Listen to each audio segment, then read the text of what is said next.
Good evening, ladies and gentlemen. Good evening, ladies and gentlemen. We never eat that. And welcome to the June 20th, 2023 Town Board meeting. Could we all please rise for the pledge to the flag? Sergio, you lead us? Sure. Pledge allegiance To the flag of the United States of America and to the republic for which it stands, one nation, under God, indivisible, with liberty and justice for all. If we all could remain standing for just a moment, and please keep in your thoughts and prayers all of our brave men and women in the United States military who keep us free on a daily basis. And let us not forget all of our police, fire, ambulance, EMTs, EMS that protect us on a daily basis and keep us well. Also in your thoughts and prayers, please keep in mind the folks that are down in that submarine somewhere near the Titanic at this point that they can't locate.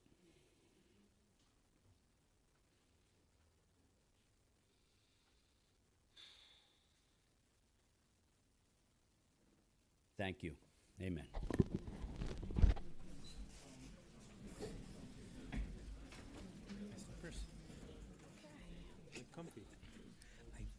Okay, starting from my right with introductions. Good evening, Diana Quast, Town Clerk. Town Councilman Ed Lachterman. Town Supervisor Tom Diana. Sergio Esposito, Councilman. Luciana Howitt, Councilwoman. Mary Capocia, Councilwoman. Dave Paganelli, Highway Superintendent. Adam Rodriguez, Town Attorney. Okay, thanks everybody. I'm going to keep it brief tonight. We have a short agenda, but I think it's going to be, we have 3 public hearings, so we'll all keep it short so that everybody will have the opportunity to speak. First of all, tomorrow is the first day of summer. Now, most people say, geez, that's a great thing. It's going to be nice and nice completion of the year in summer. Yeah, but the days get about a minute shorter every day. So now we're coming on the longest day of the year here, or tomorrow actually is the longest day of the year. And so now they start getting shorter. We got to start thinking about winter. I don't know. Maybe I'm a half-empty kind of guy. I don't know. And Dave gets very happy because he can spread salt and stuff. But anyway, happy belated Father's Day. And I believe it would be a happy Juneteenth. And I want to put a special thanks out to the YPD and all the men and women there that recovered the stolen van. Now, I don't know how many of you heard about this, but a van was stolen out of a person's driveway in the Shrub Oak area of town. Now, that on into itself was not a terrible thing. You know, it's not good, but their daughter is handicapped and has a special wheelchair, motorized wheelchair in it that was also stolen during that theft. Thanks to our YPD and the efforts there, they recovered both the van and the wheelchair. So now that little girl has a way to get around. And I want to thank them so much. I spoke with the father today. He was ever so grateful for the outpouring from the community, the public officials, and also from the police department. Thank you, everybody who tried to help. We were actually talking about possibly starting a GoFundMe page so that we could buy a new wheelchair for the little girl, but we didn't have to. It was recovered. So thank you, folks, who reached out to these people and for keeping them in your prayers. Okay, Par 3 is open. It's a soft opening. Woo. You can go hit your golf balls all over the place. You can't eat too much yet, though. Okay, they have some snacks and they have some sodas, and I'm not even sure if they have the beers all in yet, but they said by Thursday of this week they should be fully stocked. Their menu should be ready to go. So it's really looking beautiful over there. You get a chance, stop by. Even if you just take a look, you don't want to swing a club. Just take a look at it. I think you'll be very impressed. And Ed's going to touch on this Legion. American Legion Post 1009 had their last breakfast till September, right, Ed? Yep. And the concert series is going to be starting up, which I'm sure he's going to talk about. And I want to welcome home Peter Cayley, who was deployed in Africa with the Fighting 69th. Welcome home. He was home in time for his daughter Fiona's was her preschool graduation. That's a big deal. He was over there for a year defending our country and serving the United States. Thank you so much.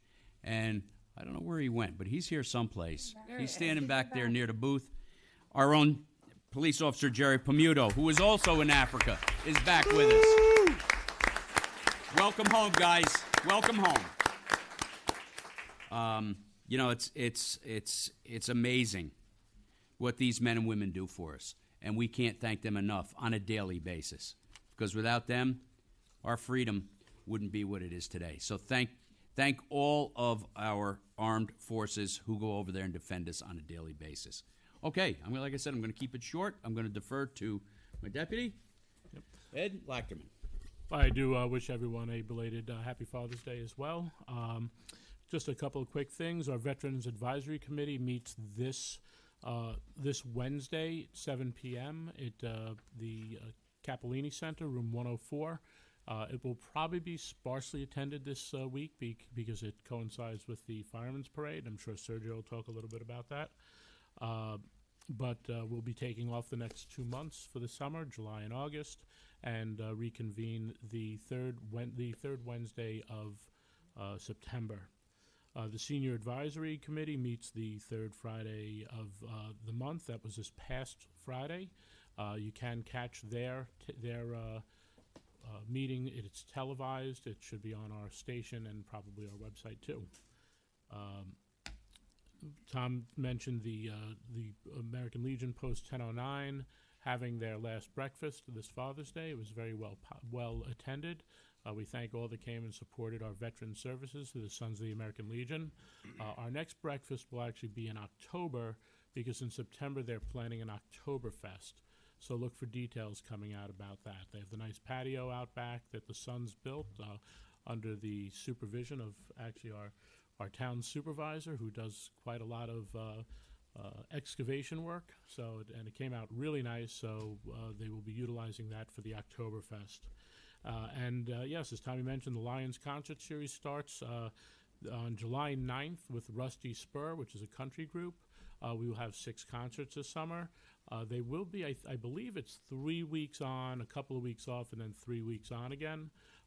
They all start at 6 p.m. at the Jack DeVito Gazebo at Veterans Memorial Field. And the last one, though, will start at 5. It is I want to say it's August 28th, the last Sunday of August, and that is our Veterans Appreciation Concert. So there'll be some different military groups there, and we will start with a 1940s, 50s show from Alyssa Martin, a local resident who does a lot of singing, and the Golden Apple Chorus will be there, and our finale act for the concert series will be freshly returned from Europe, Jessica Lynn, as she comes back from her tour. So hope to see you all at the concerts and enjoy. And that's it for me. Before I turn it over to Sergio, I'd be remiss in not congratulating Giancarlo O'Leary for his Eagle Scout presentation and award that he got on this past weekend. So congratulations, Giancarlo. Sergio? All right. So welcome, everybody. Happy Juneteenth. I just want to take you guys back in time a little bit. We had a busy couple of weeks. We had our flag burning with the Legion, right, Ed? Yes. You want to talk about that? I actually couldn't make it this year, but I know from the fire department, I heard you were there. I was, yes. So the code says that, I'll read it to you. The flag, when it is in such condition that it is no longer a fitting emblem for display, should be destroyed in a dignified way, preferably by burning. So once a year, the Legion does a great job. They have a drop box, right, Ed? Yep, right outside. It's an old-style mailbox right outside the American Legion post on Veterans Road. Don't put your mail in there. Yes, it Yeah, does it say says that. flags only. It actually has a big sign, so they must get a lot of mail. Every so often we find letters in there, yes. So, so you could drop your flag off there, and then once a year, they coordinate with the Yorktown Fire, and we have a flag burning ceremony. It's pretty cool. It's pretty powerful. That happened just this weekend. We had the Eagle Scout, Giancarlo O'Leary, as our supervisor mentioned. We had a grand opening that the Yorktown Chamber presided over. Kudos to the Chamber, and it's called Functional SLP, Speech and Language stuff. They deal with autistic children, I think she said between the ages of 1 to 21, even and beyond, but that's typically the age, as she explained it to me. So it's pretty cool. It's right here in the center of town. Of course, again, I want to just say that we were the safest city in the country. Very proud of that. I've gotten a lot of feedback from that people, yes, it doesn't mean that there's zero crime. There's crime everywhere, unfortunately, and I think that'll always be the case. But we were the lowest per capita between 30,000 and 100,000 people. Mohegan Colonies, where are you, Ken? I had their 100th anniversary. The YAC parade was a great success. Yorktown Athletic Club, they celebrated 75 years. So we have a lot of history here in Yorktown, which is fantastic. The Pride Parade seemed to be very successful. I stopped by, despite what they said in the newspaper. And East Coast Sports and Fitness, which is the old Solaris, they just had a grand opening there as well. And they've converted it. They have a baseball program there now. So a lot of good stuff. As far as what's coming up, we have the Fireman's Carnival tomorrow. At 7 o'clock is the parade. It's really a lot of fun. The parade's great. It's not going to rain. And then it follows and it spills into the actual carnival itself. They're going Wednesday, Thursday, Friday, Saturday, and Sunday. So that's going to be a lot of fun. Support the firemen here. I mean, I see them and how they work, and they are just an unbelievable, close-knit group of people that really take their volunteer position seriously. And they're the ones that will come get you, at your worst possible moment. So, stopping by and buying a hot dog, a raffle ticket, that would be great. A good shot in the arm for them, showing them how we support them. You have Relay for Life is coming up. When is that? Friday. On Friday the 25th. So that's this Friday. You have the Grange Car Show. That's Saturday morning. And I think that's what we got on tap for this weekend. So we got a lot of stuff to do. The weather's going to cooperate. I'd like to see everybody out there. It's always great to see smiling faces. Thank you. Luciana. He just reminded me I probably have to work, so. Okay, so I just, happy belated Father's Day, happy Juneteenth. I do want to go ahead and give a big shout out to our Hart Library. Summer reading is being kicked off on June 23rd at 2 o'clock, and it will be a beautiful festival there. And one of the things that's really important is it's not just summer reading for the kids. There's a teen section, there's an adult section, and in doing so, you actually can win prizes and get your kids to kind of come out and read alongside you, not by themselves.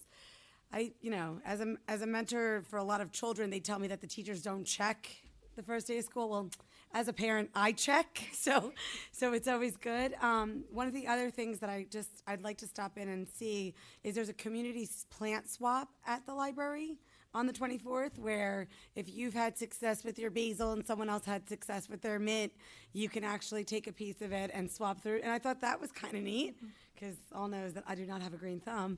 So I may be over there swapping, and other than that, I think we've covered it. So thanks. Hello, Mary? Yorktown. So I'm going to give everybody a break. There is no town board meeting next Tuesday or the following Tuesday, which is July 4th. There is a primary election, and therefore there is no meeting. So I know you're going to miss us, but we will see you back here Tuesday, July 11th, Diana? Right. July 11th. And happy 4th of July, everybody. That's it. Okay. Mr. Highway Superintendent. Okay, just an FYI, we know Altice has been working around town replacing all their cable lines with fiber optics.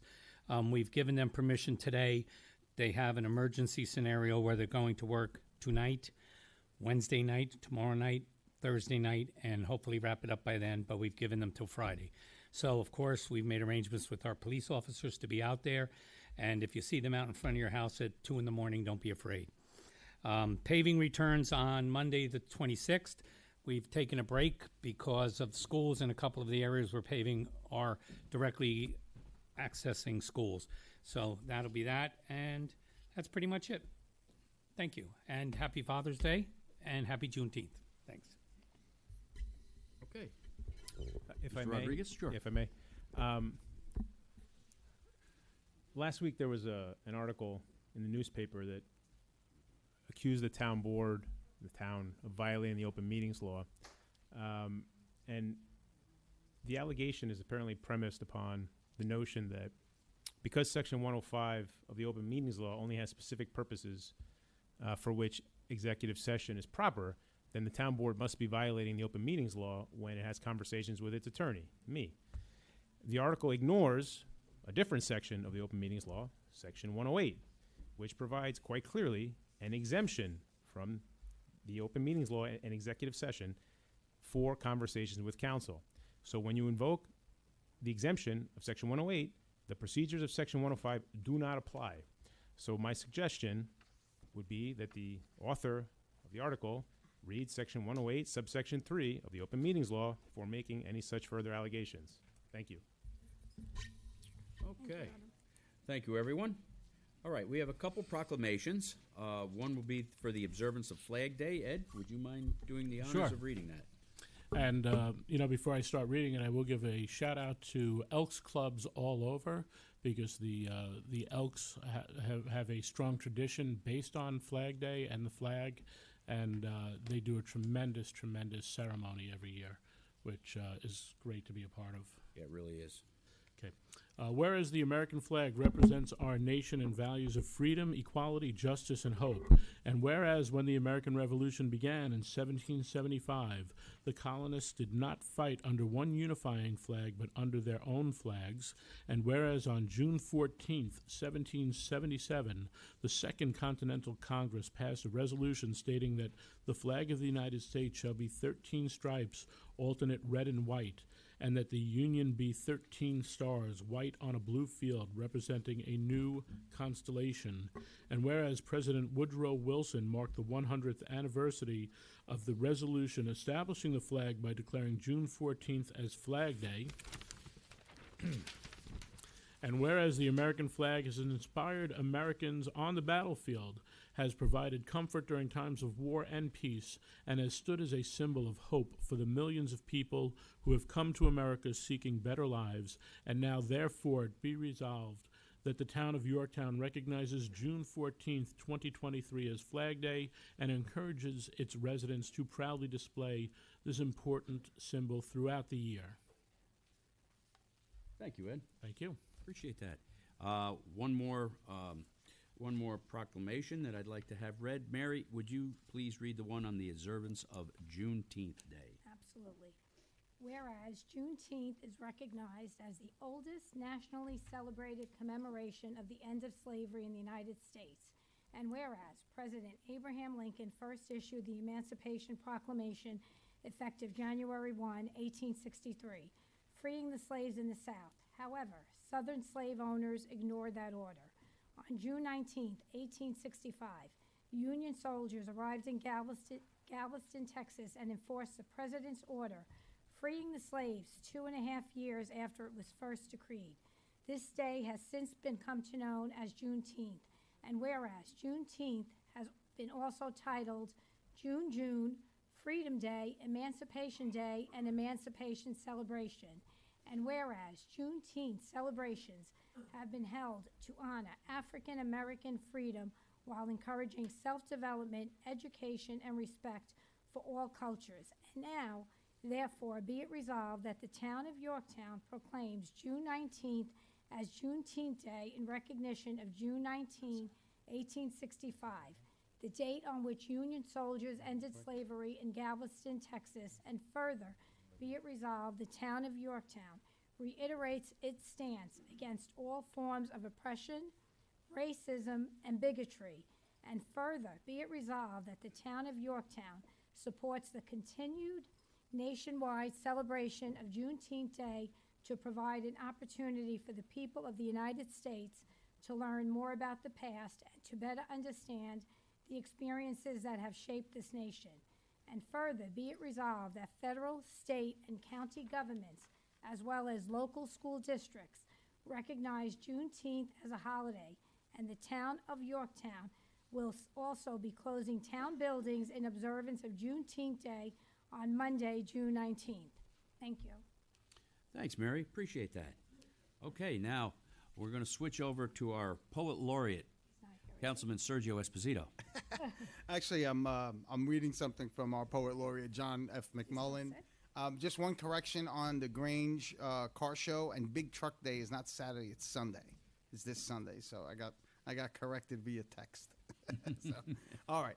So, so this is from John F. McMullen. Stand down for America. We are not a banana republic. As expected, the ex-president of the United States has been indicted in the document case. There was a strong opinion within our divided country on the very serious charges even before reading the massive indictment. The pro-Trump contingent has been very vocal. Political witch hunt, weaponization of the DOJ, as has the anti-Trump side. Massive threat to national security, obstruction of justice, lock them up. Both sides threatened to demonstrate, even violently, blaming the other side to change public opinion, getting their outcome. This is not how our legal system works. Many believe that the ex-president is obviously guilty. But if they believe in our nation's legal process, they will watch and wait until the conclusion of the trial. Those who believe in his innocence should take solace in the fact that the jury will be picked from the citizens of the state which he carried in 2 elections. So they should also be calmly watching until the conclusion of the trial. We should all take the heat out of this very contentious issue, trusting in the American legal process and ending our ongoing embarrassment in the outside world. If we not be perceived as a banana republic, we must stop acting like one. There will be plenty of time after the verdict is in. There will be plenty of time after the verdict is in to consider it, voice our opinion, consider sentences and or appeals, is what we have always done in this country. Both sides. Don't embarrass us further. Copyright John F. McMullen, 2023. I'll get you a copy of that, Diane, okay? Okay, thank you. Thank you, Sergio. Okay, I'm going to open, courtesy of the floor, for public comment. Jay Copstein. Hi, Jay. Hi, Jay. Good evening. I wasn't going to speak tonight, but I'm going to speak because of what Councilman Esposito just read. The job of the poet laureate is not to do a political dissertation before a town board. And that, what you read, was a political dissertation, and there's no place before the town board as poetry from a poet laureate. Thank you. Thank you, Jay. Thank you, Jay.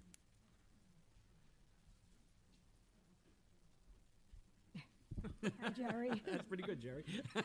I wasn't going to say anything either, and I'm glad that Jay did, because I also sat here listening thinking, that's not what a poet laureate is all about.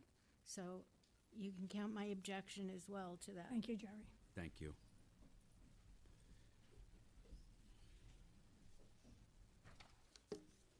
Good evening, Susan Siegel. Good evening. Just do this, okay.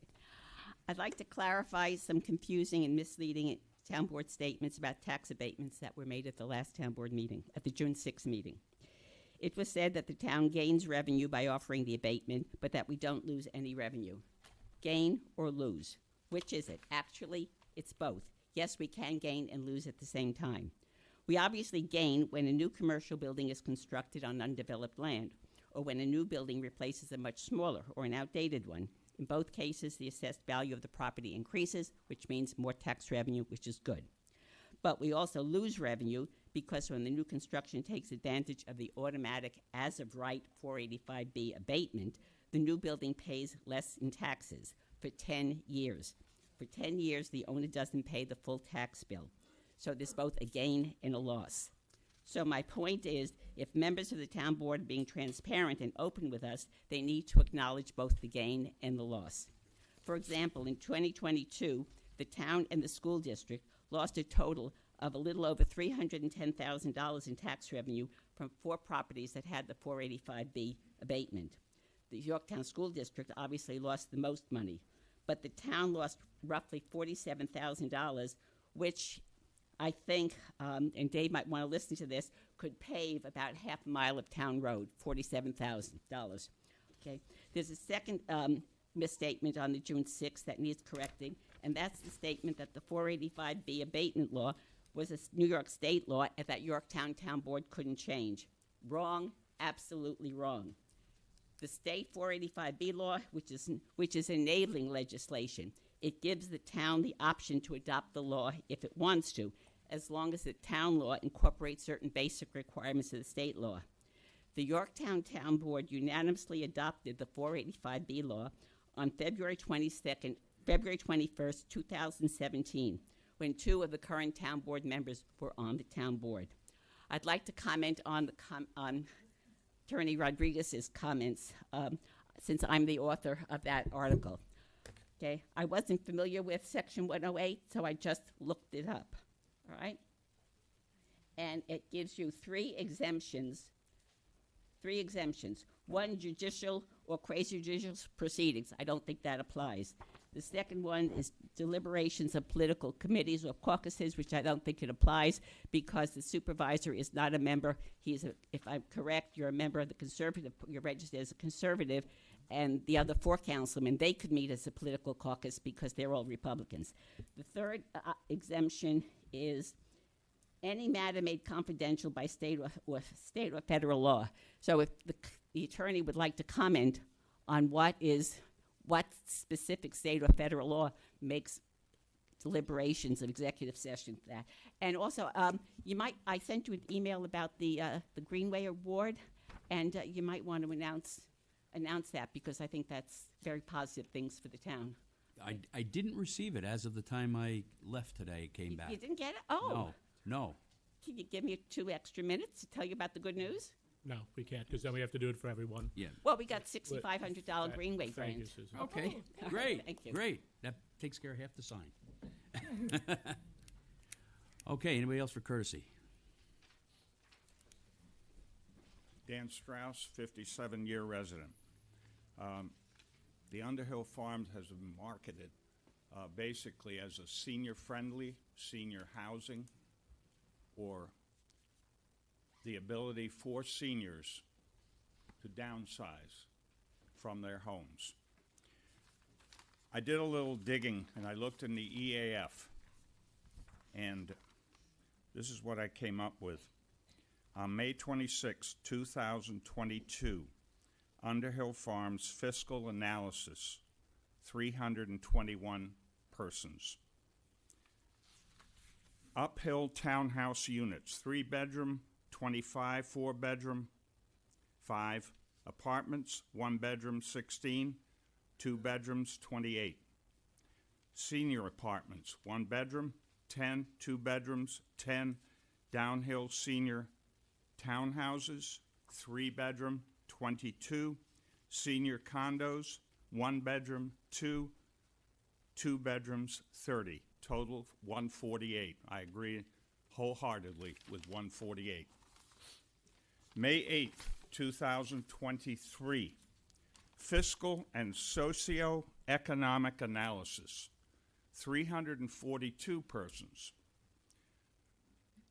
Homeowners Association, Uphill townhouse units, 3-bedroom, 25, 4-bedroom, 5. Downhill townhouse units, 3 bedrooms, 18.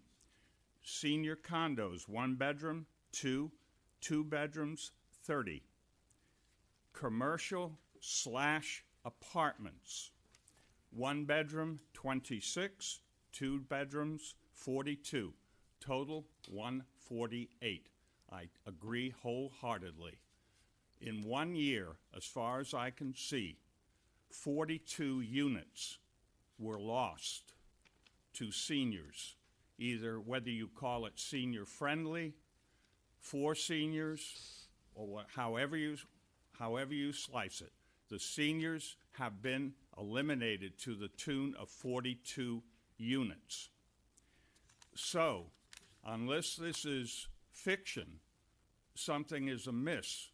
I believe I'm going to speak, and I'm speaking for the seniors in the town of Yorktown who have been led to believe that this is a senior-friendly project. 70 units originally, and now only 32 condo units. So what will the future hold as this thing moves along? Thank you very much. Thank you, Dan. Thank you, Dan. Thank you. Anybody else for courtesy of the floor? Good evening, Sarah Wilson. I also wasn't going to speak tonight, but after hearing the Flag Day proclamation, which stated that we encourage residents to proudly display this important symbol throughout the year, I just have to speak about a pet peeve of mine, which is when I drive around town, you know, I see a lot of flags, which is wonderful, but it's so disrespectful sometimes when we see them tattered and ragged or set up around the clock and not properly illuminated. And I found that our town officials, highway department, and our veterans organizations are very open and responsive, you know, if I report something like that. But I would just encourage people, in honor of Flag Day and as 4th of July is coming up, wearing the flag, sitting on a chair, you know, that carries the flag is disrespectful. So let's just, it's great to fly the flag, but do it in the right way. Thank you very much. Thank you, sir. Thanks, Sarah. Anybody else for courtesy of the floor? Good evening, Ken Belfer. I also wasn't going to speak tonight, but Right now, hang on, Ken. Hang on, real quick. Now, you don't have your Mohegan Lake hat on, but you have your Mohegan Lake shirt on. So, right, right. And It's a nice shirt. What size is that? what size you want, you can put in orders. I'm not the one selling them. I want to talk about transparency. And it's transparency of Mohegan Lake. And just to announce that today, the installation of a lake-wide aeration system has commenced at Lake Mohegan. This is something we've worked toward for over 3 years, and the home stretch, there's been a lot of pressure to make it happen, and thank you, Adam, thank you, Dave, thank you, Tom, thank you, Diana. Each of you have had your hands in it at various stages in the last 6 months for us to get to the finishing line as we have today. So hopefully by July 4th we'll be celebrating the installation, and hopefully it will make Lake Mohegan more transparent. Thank you, all Ken. right, thanks. Anybody else for courtesy of the floor? Nope. Oh, sure, come on up. Hello. Hello. My name is Scott Markman, and I live at 253 Cordial Road. My wife and I grew up in New York City and dreamed one day that we would be able to afford a house in the suburbs and raise a family. Well, approximately 22 years ago, we moved to this wonderful town of Yorktown Heights. A lot of wonderful people here, many of them in this room. And this was at a time when pricing was going through the roof, and there were multiple bids on homes. We finally purchased a home on Cordial Road that borders a piece of land that is owned by the town. We closed on this home as fast as possible because it gave us peace and quiet, something we never really had in urban areas we left behind. So as a few months ago, we learned that a road might be built right next to our house, just yards away, leading to a new, I think it's a 6-home cul-de-sac, 6 or 8 homes, I'm not sure. We always thought that building on this land was never going to happen due to the wetlands in and around our home and the adjoining woods. So what would happen if a new road was inserted into this small area? Well, we estimate that there would be much more traffic on Cordial Road itself, some of it flying down the steep hill, and there would be cars, trucks, delivery vans, maintenance people, and other vehicles passing right next to our home all times of the day and night. So I ask, would anyone in this room like a new road built next to their home? Since you guys were talking, I'll repeat that. So I ask, would anybody in this room like to have a new road built right next to their home. Also, with all the new traffic on our quiet street, what will this do to the children playing in the street? Well, will they be in danger? The answer is probably yes in some circumstances. What will this do to our quality of life? It will decrease it, I'm sure. Where will the water from occasional torrential rains and long periods of normal rain go from my property and the adjoining area? They will have to cut down all those beautiful trees that absorb water and stabilize the water table. Where's all the wildlife going to go? Aren't the wetlands a preserve for flora and fauna? We're not opposed to some new housing in the area. However, this may not be the place for so many houses that are disrupting all the lives around here. The traffic affecting our way of life, including safety for the kids, the increased noise in the wetlands are very disconcerting to us. And we want another solution to the proposed two-way road on Cordial. Oh, and did I mention that a new road right next to our house will probably lower its value? So I'm asking you to please reevaluate the plans and please offer another solution. Thank you. Thank you, sir. Thank you, Mr. Markman.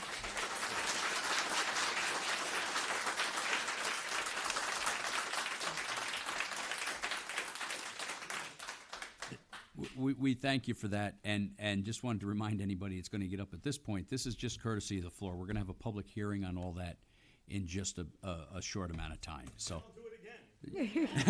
we'll hear you twice.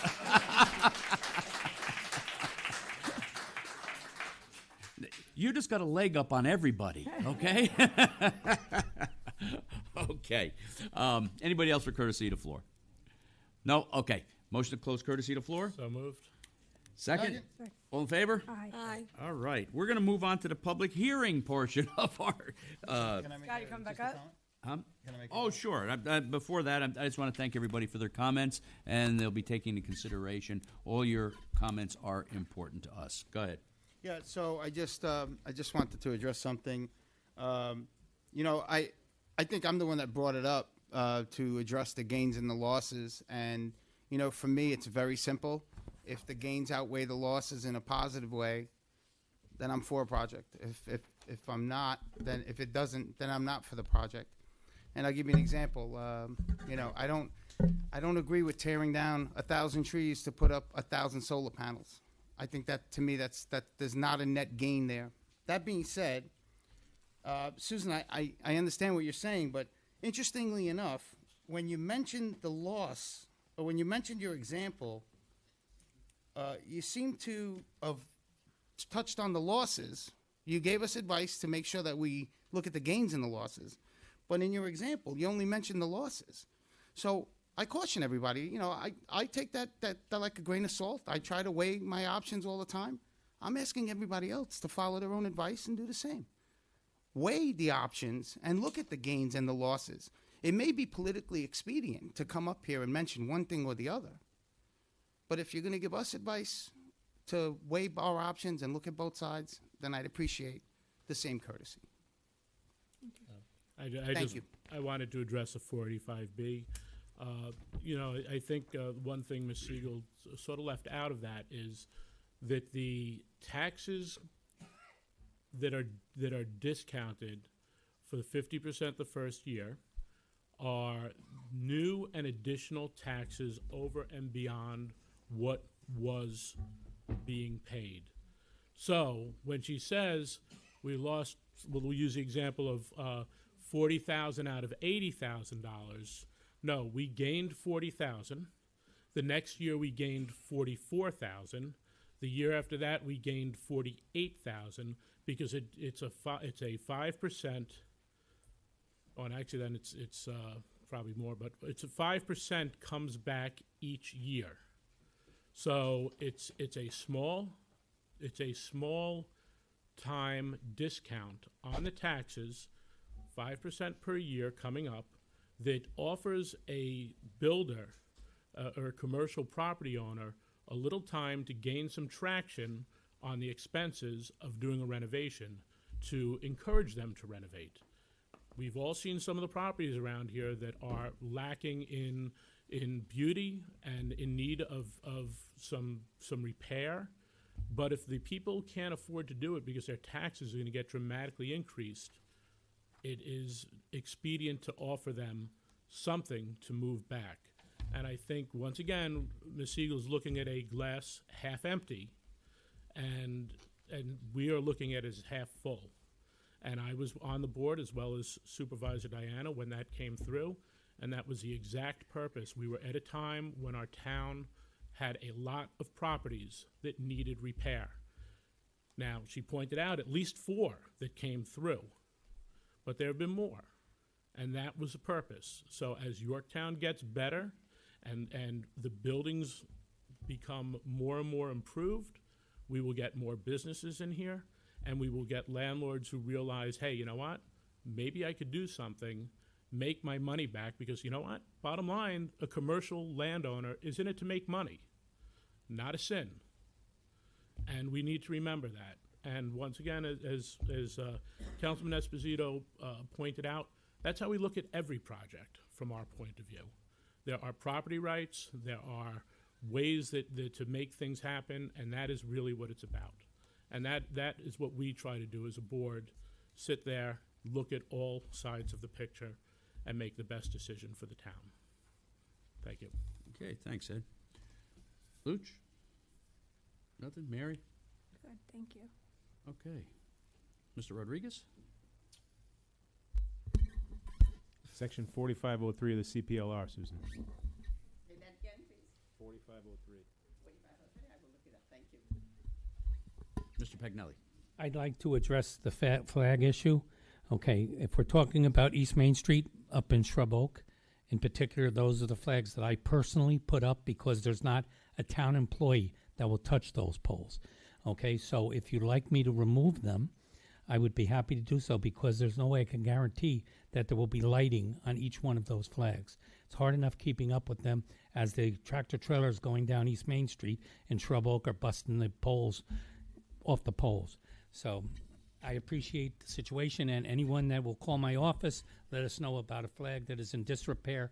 Within the week, we will have it down. Thank you. Oh, just one other thing. On the, Dave. I thought you were done. On the abatement, just so it's clear, it's over and above beyond whatever's being paid on the property now. I mean, you said that on the 457, but also on the pilot, it's the same situation. Anything that's abated during the construction of the roadway, it's over and above what they're paying now. So the taxes that are being paid continue to be paid. So there's no loss whatsoever. Thank you. Thank you. All righty. With that, we're going to move on to our public hearings. Okay, I'd like to convene a public hearing to consider amending Chapter 300 of the Code of the Town of Yorktown entitled Zoning, Section 13F, by amending and replacing it in its entirety. Do I have anybody who'd like to come up and speak on that? This has to do with the installation of fences on side and backyards. Nobody? No takers? Nope, close it. All right. Okay. Open up. Motion to close public hearing? So moved. Second? Second. All in favor? Aye. Aye. Okay, why don't we have a vote on this? Okay, all in favor? Well, do you want to vote to accept? Vote to accept adopting the local law. Yep. So I mean, I moved. don't really have a problem with it, so I think I looked at the law, I think it does fix some issues. I really don't have any issues with the text or anything, so I think I'm all right. What it does, folks, is it lets everybody know what they can and cannot do with regard to fences. Because what we have happen oftentimes is that folks will put a fence up and it doesn't prescribe to the zoning, which causes their neighbors and or our code enforcement to have to issue a summons to them. Oftentimes, they have to take down a fence they may have spent $10,000 or $12,000 putting up. We didn't think that was fair, So we figured if we came up with a law that describes exactly what you have to do, and increase the height on the side fences, because it was 4.5 feet, you know, maybe your neighbors don't want to see you, I don't know. But make it 6.5 feet, you know. So it's basically to enhance the fence law to make it better for everybody, so that this now will go out to all our fence installers, our fence companies that we can reach out to and say, hey, look, you got to get this to your folks before you put your customers before you put a fence up, so that they know exactly what they can and cannot do, so that there are no problems in the future. So, okay. I'll make a motion to accept if that's okay. You can make a motion to accept to it. adopt. Yep. Have a second? All in favor? Aye. Opposed? Motion carries. All right. And we're going to convene another public hearing to consider amending Chapter 15 entitled Building Construction Administration by deleting Section 15-4B 10 in its entirety and renaming Section 15-4B 11 and 15-4B 12. The only thing I didn't see here was any vitamins. Oh yeah, there it is, B12, right? That's a vitamin for us. Okay, Adam, could you explain what that particular section? Sure. This is related to the one we just did, right? This Right. is just cleaning it up now that we've passed the first one, so it removes the exemption for fences from the law that requiring now a permit. So it's basically cleaning up and making it clear that you now have to get a permit to. Right. So this is get just to the fence, and then also it reorders the numbers. subsections because it gets all funky. Yeah. So this is just so you get a permit before you put a fence up, so it's done properly in accordance with the law, so that somebody doesn't come knocking on your door, giving you a summons, or you have to go before the zoning board to have to take your fence down. That's all this And is. also, if you're looking for something, the numbers coexist. Yes, so they will be put into Sound the like a into the random town number. code. All right, so I'd like to make a motion to adopt. Public. Oh, well, yes, I should probably. Yeah, we should open a public hearing with regard to this Changing the numbers. changing the numbers. Anybody like to come up and speak on that? Okay, I guess nobody has fences they want to put up. All right. Okay. So Motion to close. I'm going to motion to close the public hearing. Motion. Can I have a second? Second. All in favor? Aye. Opposed? Motion carries. Okay. And Okay. we're going to adopt it. Right? Yeah. Motion to adopt the local law. So moved. Second. All in favor? Aye. Aye. Opposed? Local law adopted. Thank you.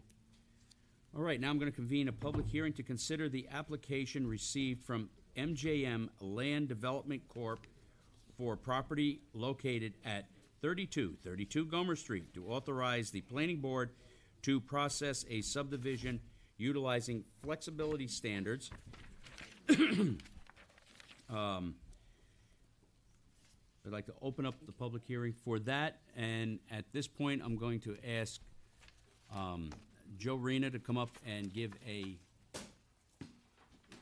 description of this. This is just to, that was a good battery. This is just for flexibility standards. This has nothing to do with other than that at this point. And I thought John Tegeter was here. I thought I saw him. He's back there. Oh, he is back there. Okay.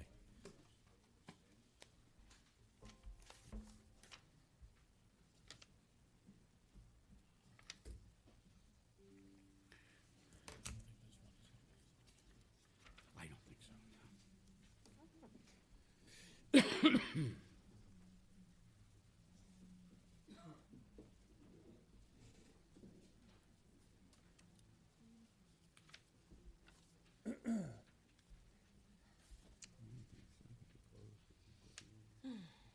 Okay, good evening, Joseph Rena, the Principal Site Design Consultant, representing MJM subdivision at 3232 Gomer Street. The site is approximately 12.5 acres. It has frontage on Gomer Street. and it also has frontage on Cordial Road. The site as it exists now has a residence on the property, as well as some outbuildings, including a barn and some smaller remains of old farm coop, livestock areas and poultry coops. The there's 2 wetland areas on the site, which are highlighted in another plan that's going to follow this one. I'm sorry, but that's the best I could do. My voice is not there. I'll do my best. Can you hear me now? Is that better? Thank you. There we go. Okay. So the property is zoned R120, which allows for residential subdivision development for half-acre lots. The plan that I have up on the board now is an as-of-right plan, which which provides 13 lots, 7 lots coming off of Gomer Street, and 6 lots coming off of Cordial. The each would access the different sides of the property by a proposed town road, and this plan complies with zoning in every sense of the word, where it meets all of the bulk standard requirements for the R120 zone. So that we're before you this evening for, at the request of the planning board, for a flexibility approval, and allowing the planning board to utilize the flexibility standards on this project or on any other project gives them the tools to modify or massage the town code in respect to the bulk requirements to create a less impactful development or a smart development. So in this case, there would be a flexibility plan, which is the following plan here, that's being proposed. And this is just a concept. It's just to demonstrate what can be done to reduce the impacts of the project on the property, on the wetlands, on the buffer area, and the adjoining properties. So in this particular concept, we were able to shorten the cul-de-sac on both sides. We were able to pull everything essentially away from the buffer instead of being close to the buffer. So again, this is just an opportunity for the planning, allows the planning board an opportunity to do a lower impact development. It does not diminish the development from the sense that it's not going to create small, tiny little lots. The lots are only slightly smaller than what would be allowed in this case. And again, it would reduce the impacts. So the 2 green areas that are shown on there are the wetland areas on the site, and then the adjoining shaded area, that's the buffer area. Those red arrows indicate the general direction of surface flow on the property. So as you can see, everything other than there's a high point right through here, everything from here over will go towards the wetland. Everything from here over will go towards this wetland.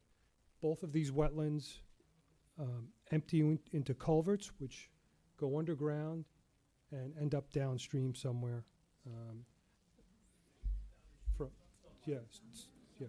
Down the street. Yeah. Anyway, into the town drainage system, but they exist. Just clarify that in Yes. the town where?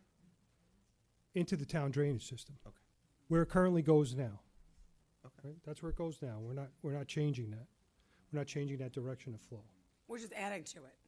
We're not adding to it because we are required to meet the stormwater standards, and that requirement, we cannot increase the amount of surface discharge or the volume of flow over what it exists now.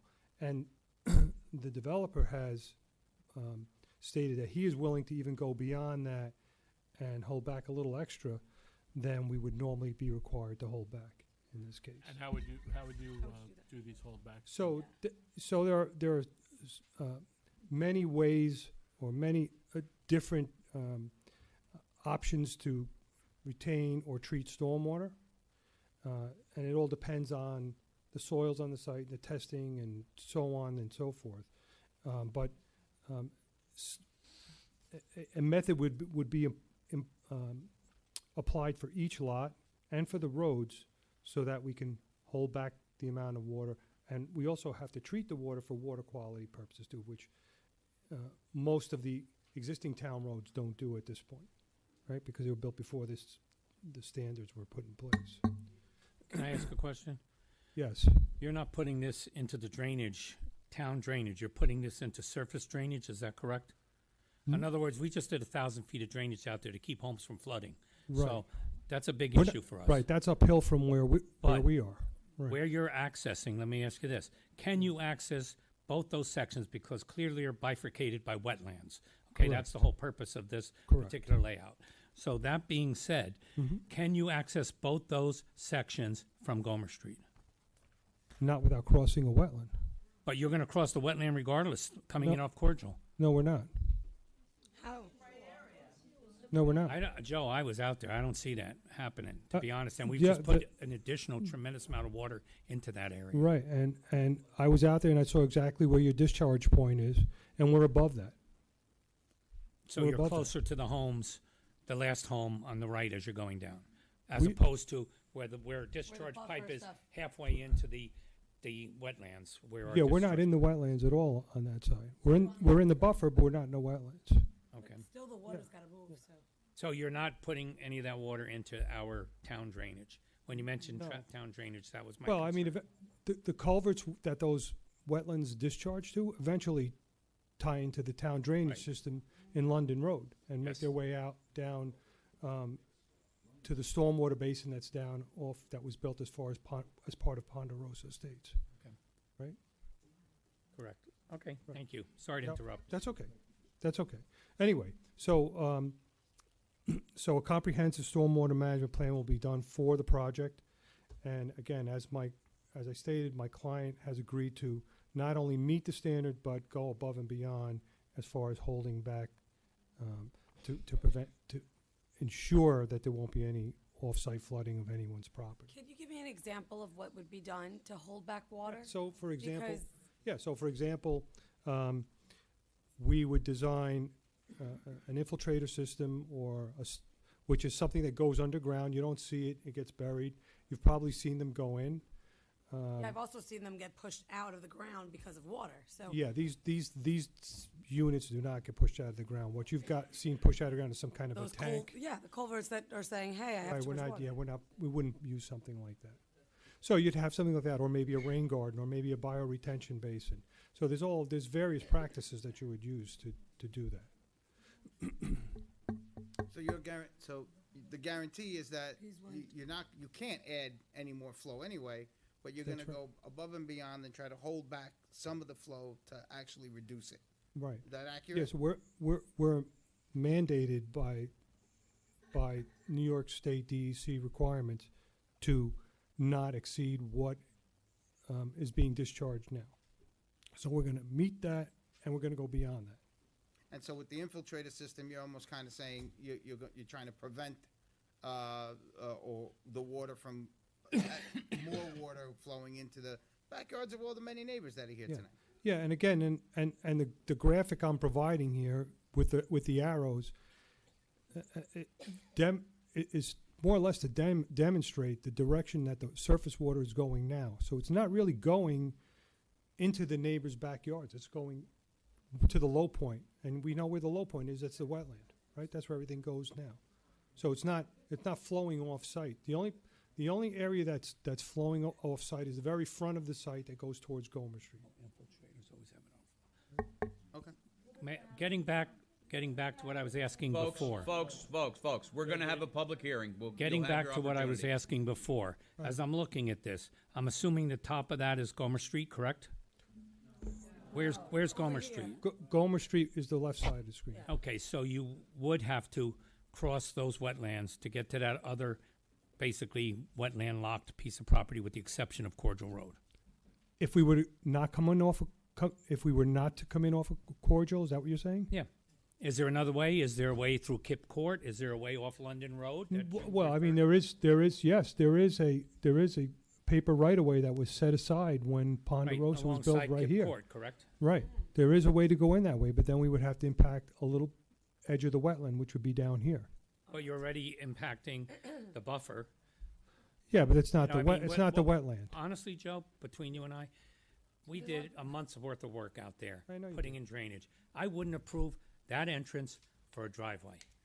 That's That's fine, but as you know, as you're aware, that we're not sloping towards Cordial. We're sloping away from Cordial. So yeah. Once you get in, there's a flat area as you come in. Right, and but then it slopes away naturally anyway. right. So we're not sloping towards Cordial. So we're not really taking any surface water towards Cordial. My concern also is, to be honest with you, that's an extremely narrow road to begin with the exception of from Ravencrest out to Gomer. Okay, where this is located, it's at the bottom of a series of S-turns on a hill where the sight line is an issue. The road is extremely narrow there. Two-lane traffic coming out. You know, it's if it was on the other side of Ravencrest, I'd say, okay, you know what? It's already a 28-foot wide road. It's just, well, it strikes me as extremely dangerous. Well, between Ravencrest and Cordial, there's over 60, probably close to 70 homes in there. So we're adding 6 homes, less than 10%, That's not the and that doesn't include what goes up and down Curry. So, and we know, and Cordial is a bit of a cut through because it connects Curry to Gomer. So, is this really going to impact the traffic there? I really have to say it's. Hey, come on.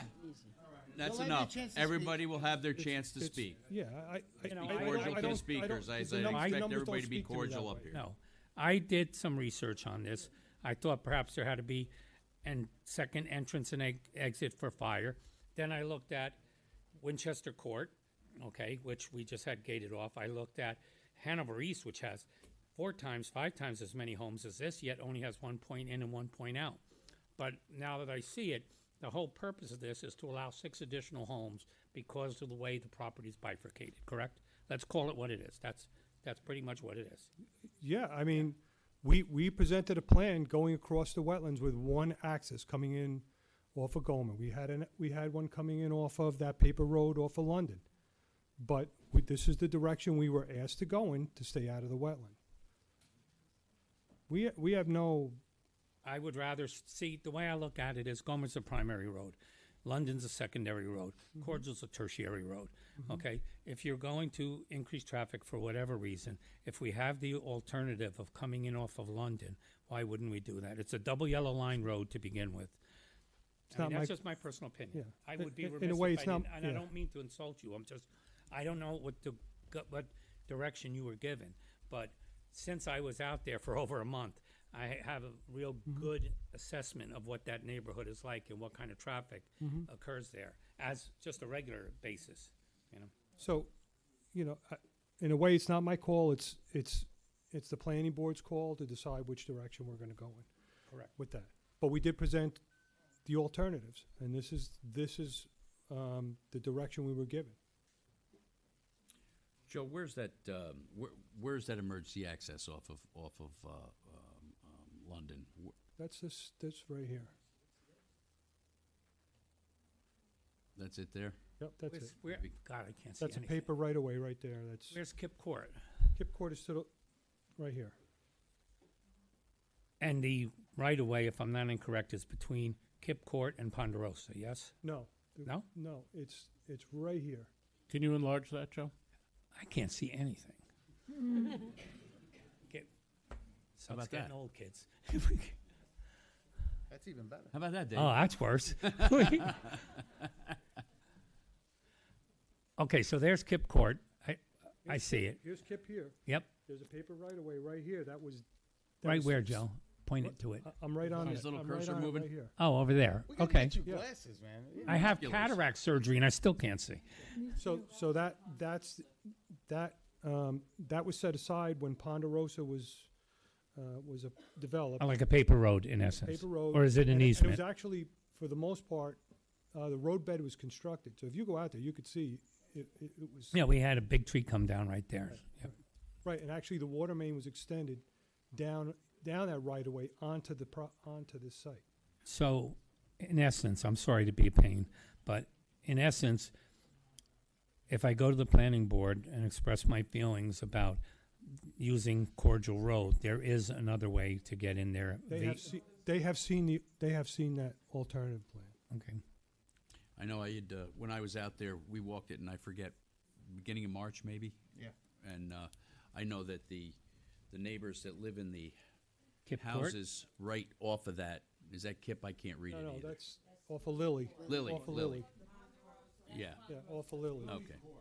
Lily. All right. The neighbors that live there, I had a nice conversation with. Mary was with me at that point, and you know, their concern is somebody coming in there and ending up in their backyard or in their living room during a snow event or whatever the case might be. You know, not to consider the headlights that and so forth, but they have a water problem in the backyard there, where it's always folks. Everybody's going to get their opportunity. So that herein lies another problem with possibly using that as an entrance in and out. So I'm more comfortable with access. Even, yes, it's not a big development. It's not Hanover East. I get it. It's not whatever it is, over down on Hanover. Cat Hill? Is that one?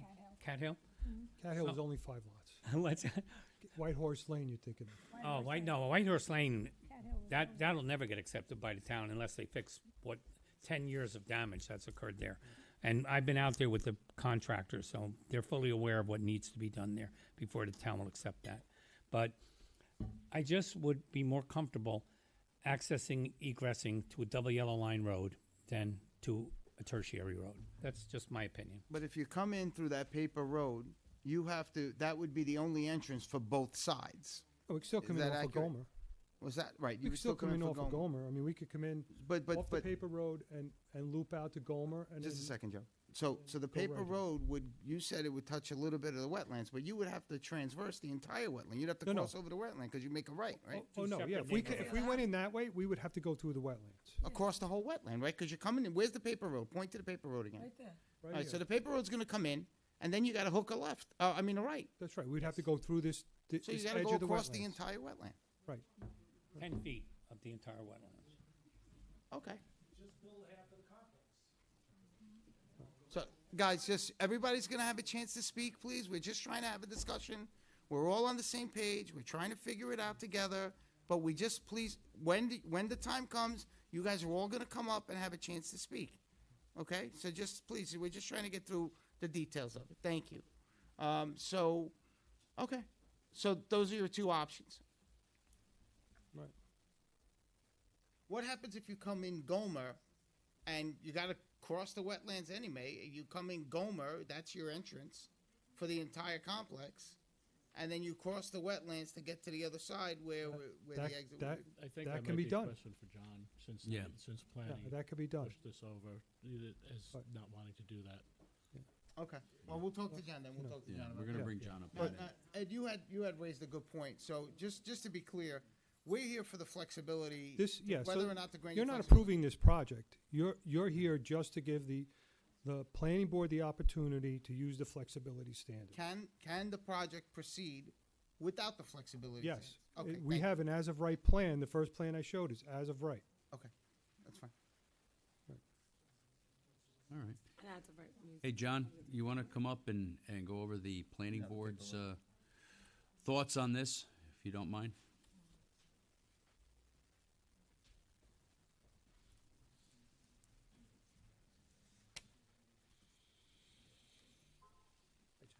Hi, John. John, before you start, I had two quick questions.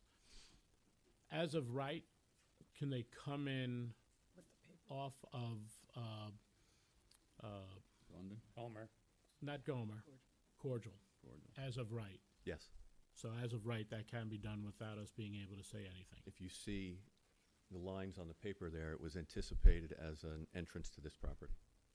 That's why the right-of-way has that funny triangular addition to it that touches this property that's the subject of this application. Okay. And then from the, well, I guess you're going to get into it, but I assume that one of the reasons that you don't want to transverse that middle wetland is because of functionality? Of the wetland? Yeah. Of course, yeah. We try to stay out of the wetlands as much as possible. Every project that comes into the town has to do their best to avoid wetland impacts as much as possible. That's part of the wetland regulation. I know one of the gentlemen actually brought that up already in courtesy of the floor, so. Right. So the entrance, if the only entrance was Gomer, right? And you would have to disturb the wetland, because if you do the paper road, you're gonna disturb the wetland.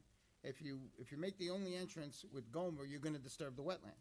If you do the entrance from Cordial, you transverse the buffer, but not the wetland. That's correct. Is that accurate? That's Okay. correct.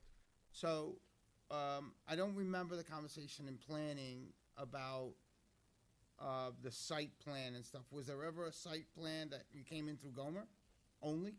I don't remember. Was there ever not a site? I believe there was a plan that came in off Gomer only. There was a plan that came in off the right-of-way from London Road only. And there was these two that you've seen tonight. We've seen several plans. In fact, we saw a multifamily proposal here for a couple of months, which the town rejected. Right. So, either way, I'm sorry, Mr. Luce, one last question. Either way, depending on what the planning board does decide on the site plan, you could utilize the flexibility standards in any of the 3 or 4 scenarios that you just mentioned. That's correct. Okay. And that's essentially, there's not really a long speech that I would have to make here. That is the reason that they are petitioning you to get the flexibility standards, because it does have sensitivity to it, and they feel that flexibility would give them the ability to manage the impacts to the wetlands, wetland buffers, habitat, water, in terms of drainage, all of those things, in a much better and efficient way.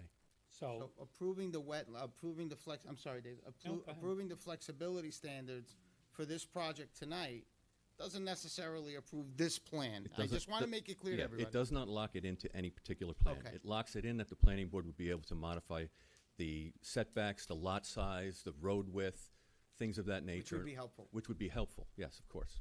Thank you. You're Dave, I'm sorry. quite welcome. That was what I wanted to ask. Yes. I wanted to clarify for everyone that is here and that's watching. What, we talk about these terms, flexibility standards. Mhm. What does that mean in real world speak? Yeah.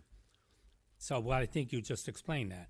Road size, setbacks. Yes. Road frontage. Protection of the wetland. Various things like that, right? So now I'm going to piggyback on what you're saying. And if we give the flexibility, we can't say you get talk about an Italian mother. I can't say you get the flexibility on this and this, but not this. It's either they get the flexibility or they don't. I know, I like how you're thinking. I like that. I like that, John. I think you'd have. No, I'm yeah, serious. possible. We'd have to, talk to the town attorney about that. I don't know if that's the case, but I don't. Yeah. Question. I didn't know. Yeah. Okay. He looks like a movie star when he smiles, I know. don't you think? I like when I stump a little. I'm not smiling that much these days, No. Sergio. It's it's a fair question. Yeah, of There course. might be concerns more on one thing than the other. So. Okay.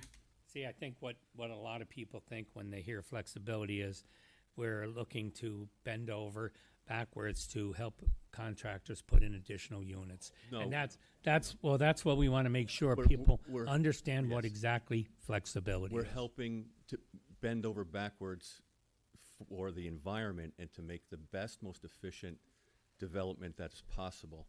And under the stringent regulations, the zoning code, you can't necessarily always accomplish that. So, having some flexibility in those in applying those standards is helpful. So would it be similar to a zoning variance?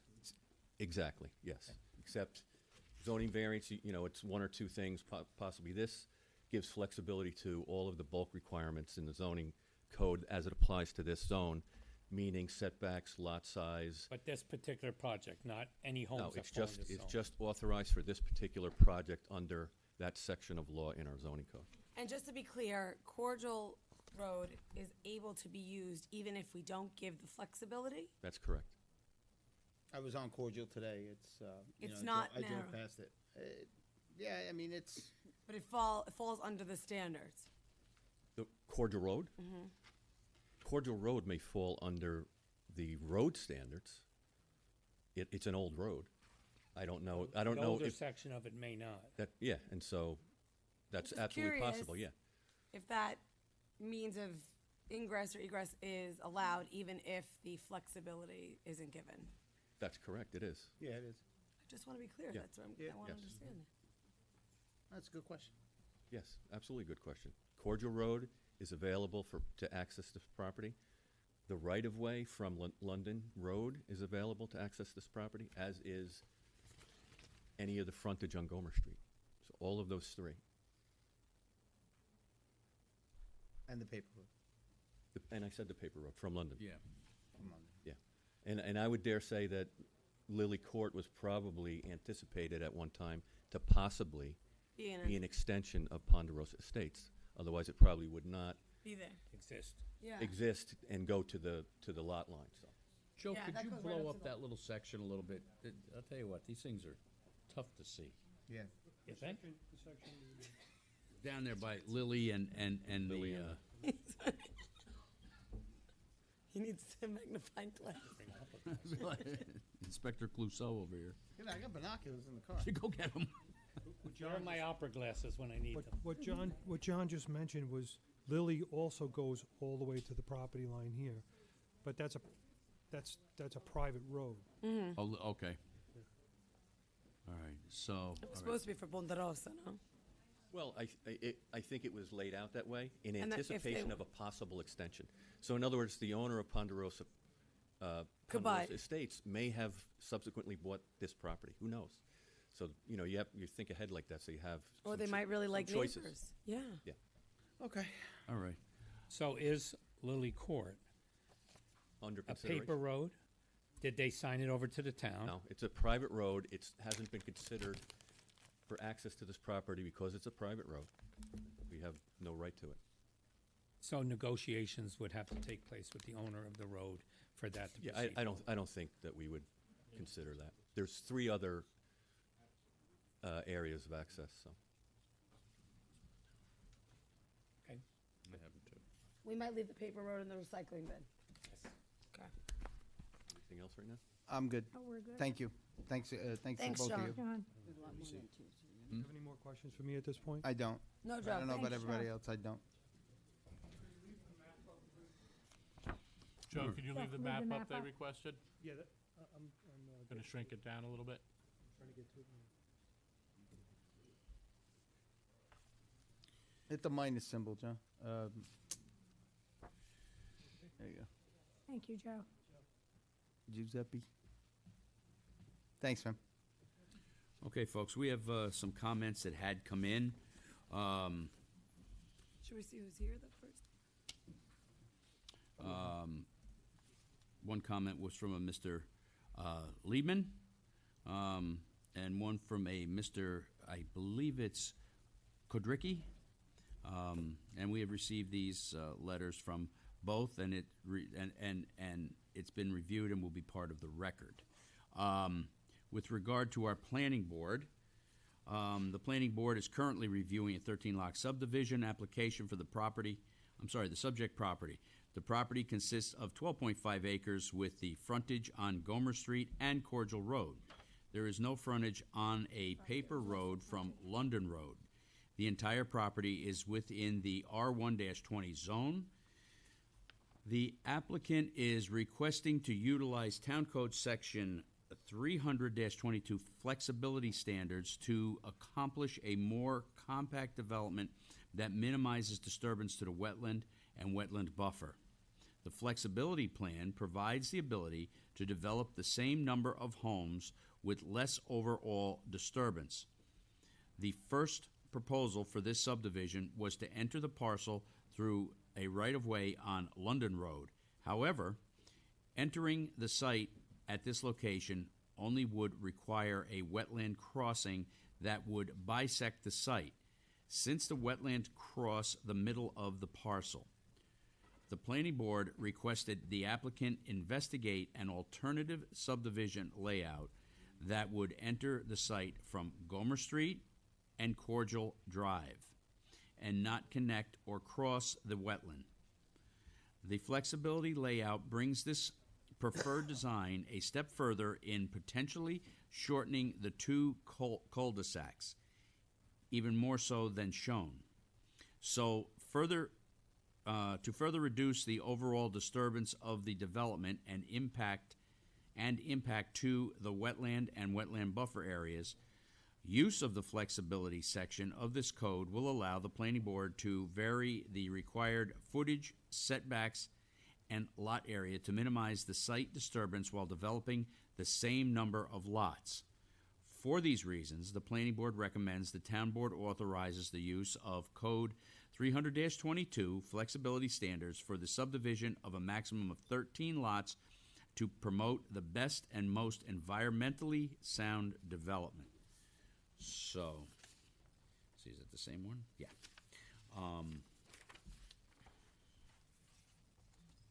And then we had the other two from the folks I had. I think you also have conservation As this and is tree advisory, both got with planning board. Planning board. I got another one. Planning board. That's an older one. Got the- Planning board.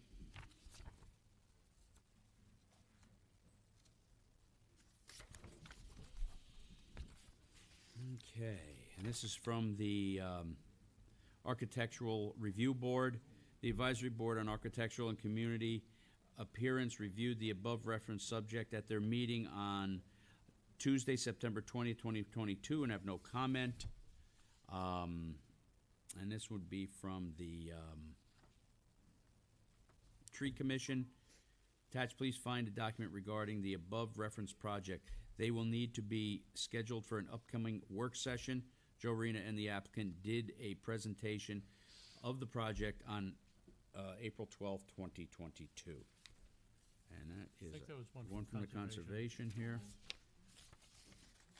The same one from planning keeps occurring here. That's one I just read. That's one I just read. Okay. And then we got one from the Conservation Board. The Conservation Board on 10/5/22 met with Joe Rena of Site Design to discuss a change for zone for 3232 Gomer Street. The Conservation Board sees no adverse environmental impact to a rezoning of this property. We await further developments by this applicant at the site plan review level to evaluate environmental impacts. So that's the statements that have come in. Diana? Thank you. Okay.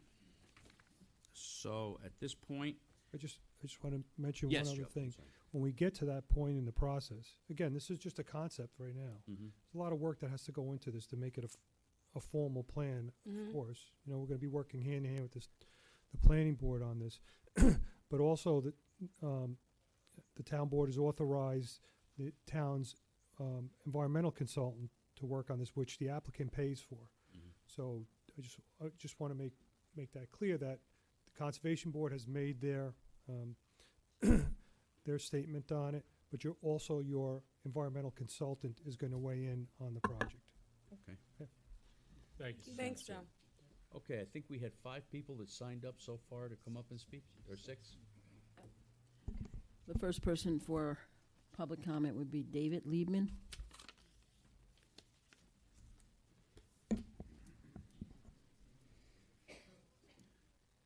Thank you. I have a question first. Please state your name and Sorry. where you live. My name is David Liebman, 261 Cordial Road. Hi, David. And hello, sir. Mr. Esposito, Ms. Hogwoot, is that correct? It's okay. Ms. Capoccia and Edward Lachterman, who I've met many times. I have a question first. Why did, and I'm addressing it to this gentleman here, why did the builder approach our neighbors to the left and right of that access road on Cordial Road? I'll call it an access road. I don't know what the definition or the right wording is. Why did he try to buy that property if there's enough room to build a road? Could somebody answer that? He wanted to buy the property to the left and right of that road because he said, and I quote, "There's not enough room to put a road there, so we have to buy your property." They both refused. Okay, address the board, okay, Mr. Levy? And I'm we'll sorry. get answers at the end. So please get that answer. I'm really curious. Now,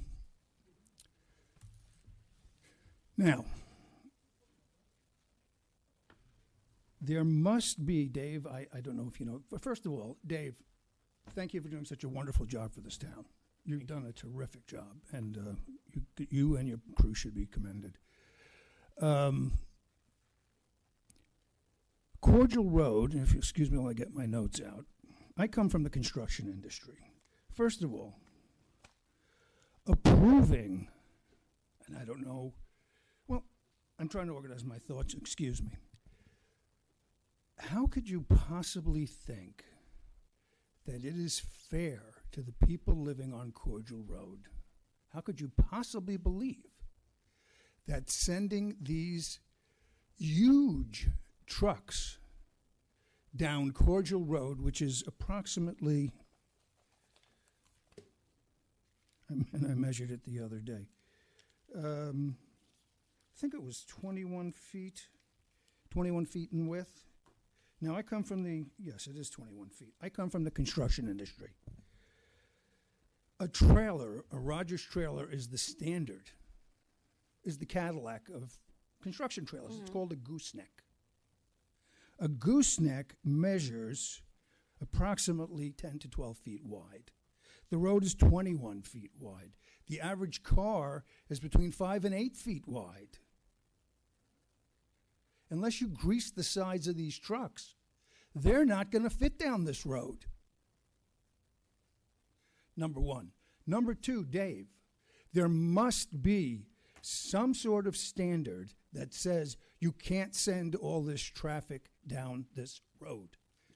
This gentleman made a statement that is absolutely galling, and I'm not trying to insult you, sir. Please address us, Mr. The Levy. point is, he said, I think there's only going to be 8 houses. That's accurate. That's very accurate. But for each house, there's not 2 cars. There's many more. On our block alone, one neighbor has 5 cars, another neighbor has 4 cars, another neighbor has 2 cars and a trailer. And you're going to add all this traffic? Let's take 4 cars on average. 4 cars on average, and put it on this road, in addition to what we have. Times how many houses, please? 8.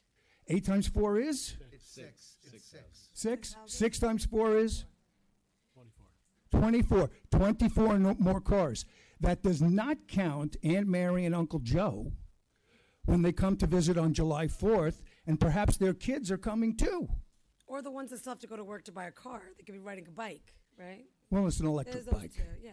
So it is very upsetting for all of us to hear that it's only 6 houses. Hi there. Is that better? That's the man behind the curtain. Yeah, Hi, man behind the curtain.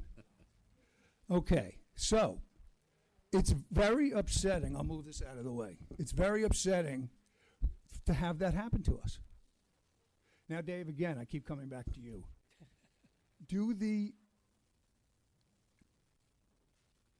Does the town have to allow, Dave, and I don't know if you're the right guy to answer this question, does the town have to allow this much traffic on this road, which is not wide enough to handle 2 cars? It's only essentially a lane and a half wide.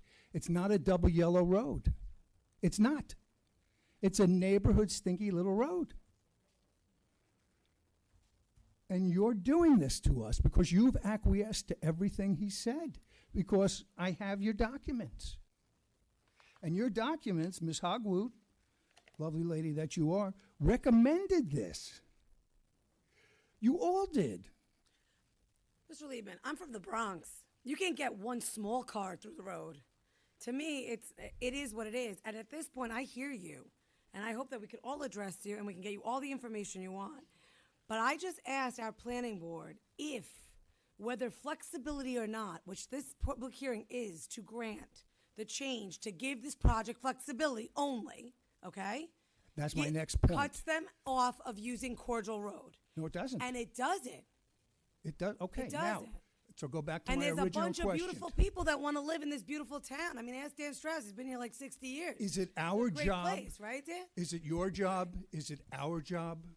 Is it your job to bend over backwards to help these beautiful people that want to live in this wonderful town, which it is? Is it your job to help the builder build those houses? That's what we'd like to know. But I know, and I let me answer that. going Hold to. on. Hold on. Let me answer that. Please. Oh, we could do the faces all day long. Let's answer that. I don't help the builders. I help the community that's raising my children. Happy to hear that. I don't help the builders. If you watch, or if you listen, or if you see what any one of us does, you can then say, in my experience, so and so, this is how it, whoever you want, acts in a certain way. We vet the projects the best we can. Builders are allowed to come in and benefit our town. They're also allowed to lower our taxes, make it more beautiful, make it more accessible, and May I do interrupt for a what it second? is. Has anybody here had their taxes lowered by all this building? Well, if we don't bring, but if you don't bring in businesses, right? We're not if- talking about businesses, Ms. Listen, Hogwood. let me finish. If we don't make this place attractive, why would anybody want to open a big business here? We don't want them to open a big business here. You don't want them to open a big No, business here. you're turning your town into question here Yonkers. is, you're here to talk about the flexibility. I am here to defend my neighborhood. And if flexibility is part of it, so be it. May I just let you out? we wanna get back We do to- need to listen, but we got a lot of people Mr. here that wanna Liebman, talk. before you make accusations, I'm not making well, no, accusations. you did, but I made one very important comment or question that I asked: is can this be done as of a property right, as of Yeah. right? And here's the thing: would you like me, as a town official, to come to your house and say, I know you have the right to do this on your property, but I am not going to allow it? Because that is the issue that you're talking about right now. No, I'm not. Well, May I correct are. you? I'm talking about Cordial Road not being able to absorb these cars because of, I believe, and I could be wrong, I'm no genius with this stuff, because of flexibility. Does flexibility give them the right to make that road smaller, thinner, excuse me? Can I point to this? Yeah, of course. Flexibility gives them the opportunity to make this road that goes into Cordial Road, excuse me, I'm using the mic. Does it give them the right to make that road smaller, thinner, rather? That's a question for our planner. For the planner. Mr. Planner? And it does. He's All right. nodding his head yes. So Yes, it does. so That's why flexibility is the issue. So, Ms. Hogwood, with all due respect, No, if they make it all smaller is, or not, they still have a right to use it. but they can't make it. They can't use it if you don't give them the flexibility. John, is that true? Because that's exactly what I asked before. I don't know if the audience heard me. Yeah. Okay, thank you.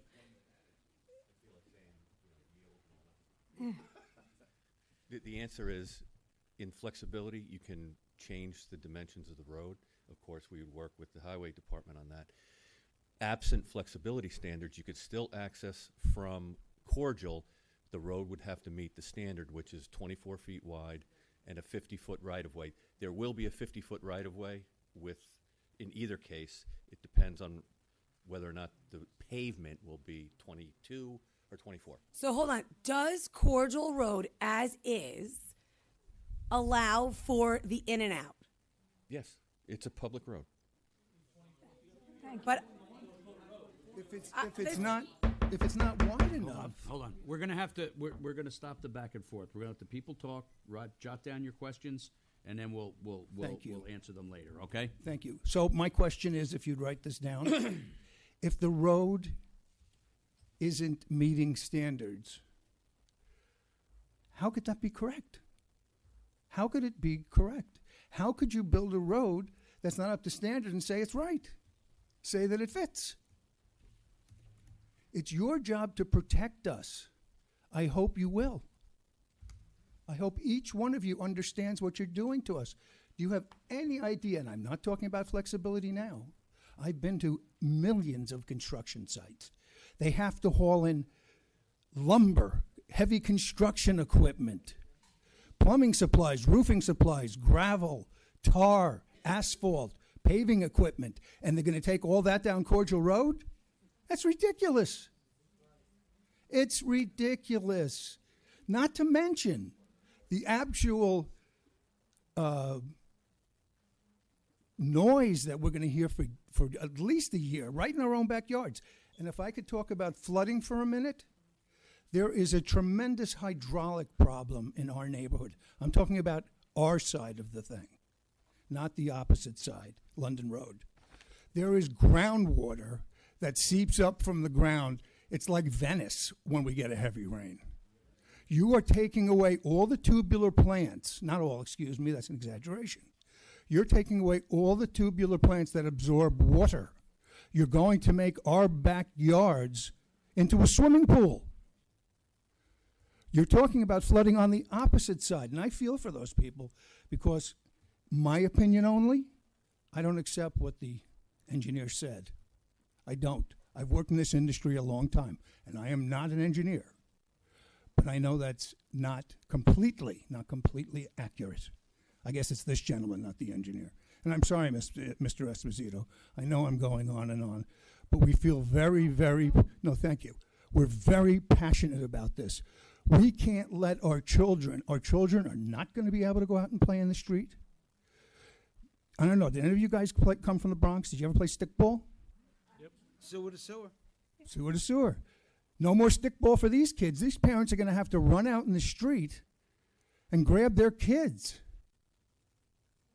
You're destroying our neighborhood by allowing this to happen. There must be a way, Dave, to say that Cordial Road is off limits. Not because there's no flexibility, not because there is flexibility, but because the road itself cannot absorb this kind of traffic for the construction part of it and for the living part of it when all those cars move in.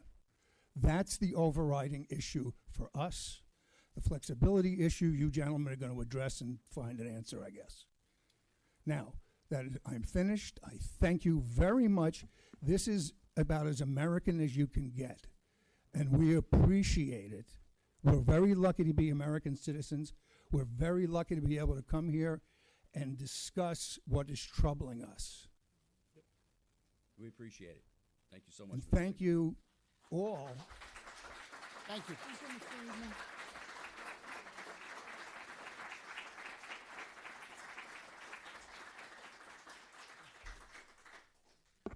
Next, we have Tom Pahota. Tom's been waiting to speak patiently, and we appreciate it. Chairs are uncomfortable. They sure are. Can you hear me? Good. My name is Thomas Anthony Peter Pahota, Sr. I'm a longtime resident of 188 Cordial Road, 45 plus years. 6 children on that road. But it was a little different back then because there was only one way in and one way out. Gomer Street. There was no cross on Curry. Since then, developments such as Brattle Ridge and whatever, there's many roads now that need access to Cordial Road to get to 202.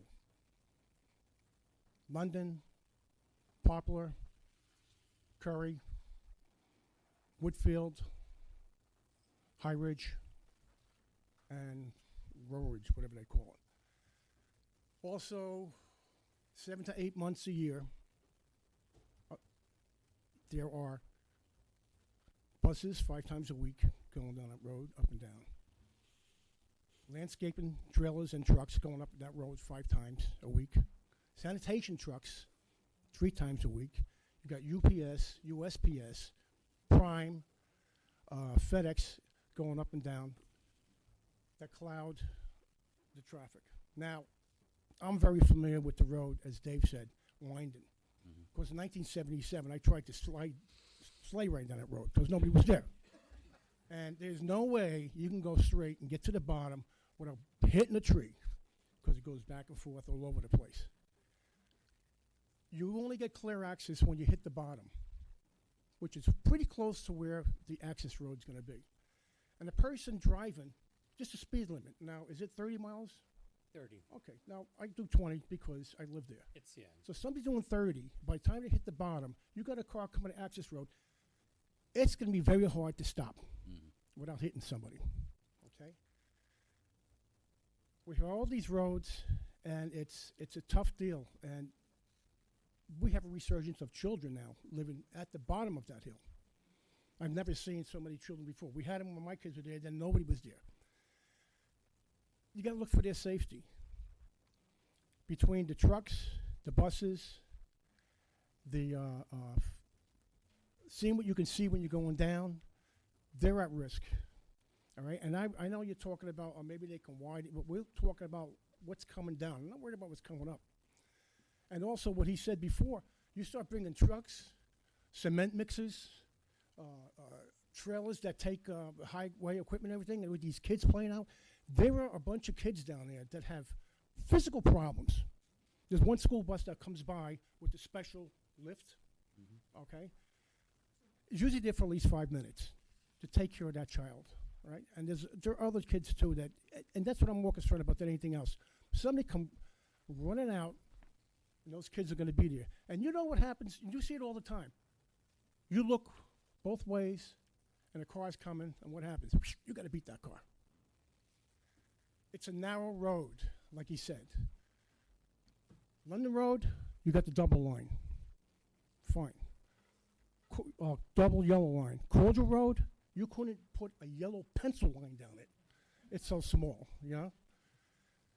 And I'm just looking more for the safety of the people. You're the elected board officials. I know you make a lot of decisions for people, easy ones and hard ones. This should be an easy one. No road. It's a life-changing decision. So for the safety of the kids that ride their bikes down and the scooters and the vehicles, and also for the people that will be moving into the new development, you're going to keep them out of harm's way. They're going to be safe too. And like the sign says, Yorktown, #1, the safest. No road. Let's be safe for these kids. Thank you. Thank you,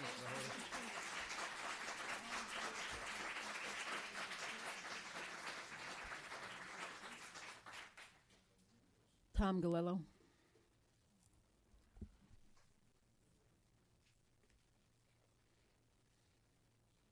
Evening, everyone. Most of you know me. Hey, Tom. How are you? Just want to say, I also agree with what David said earlier and on my last 2 neighbors. I mean, I grew up on Cordial Road, okay? I remember this town when they were building most of the houses in the 60s and 70s. I've been here my whole life.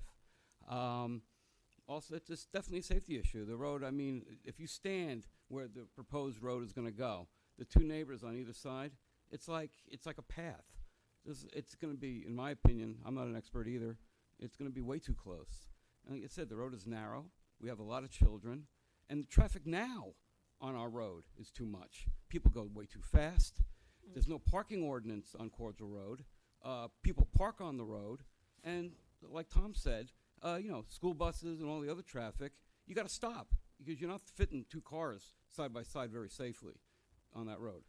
You know, and that's, you know, I just agree with all the, I'm sorry to say, you know, the negative stuff about it. It's just not really suited for an access. Thank you.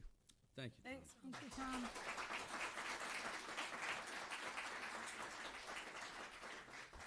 Joe Molinari.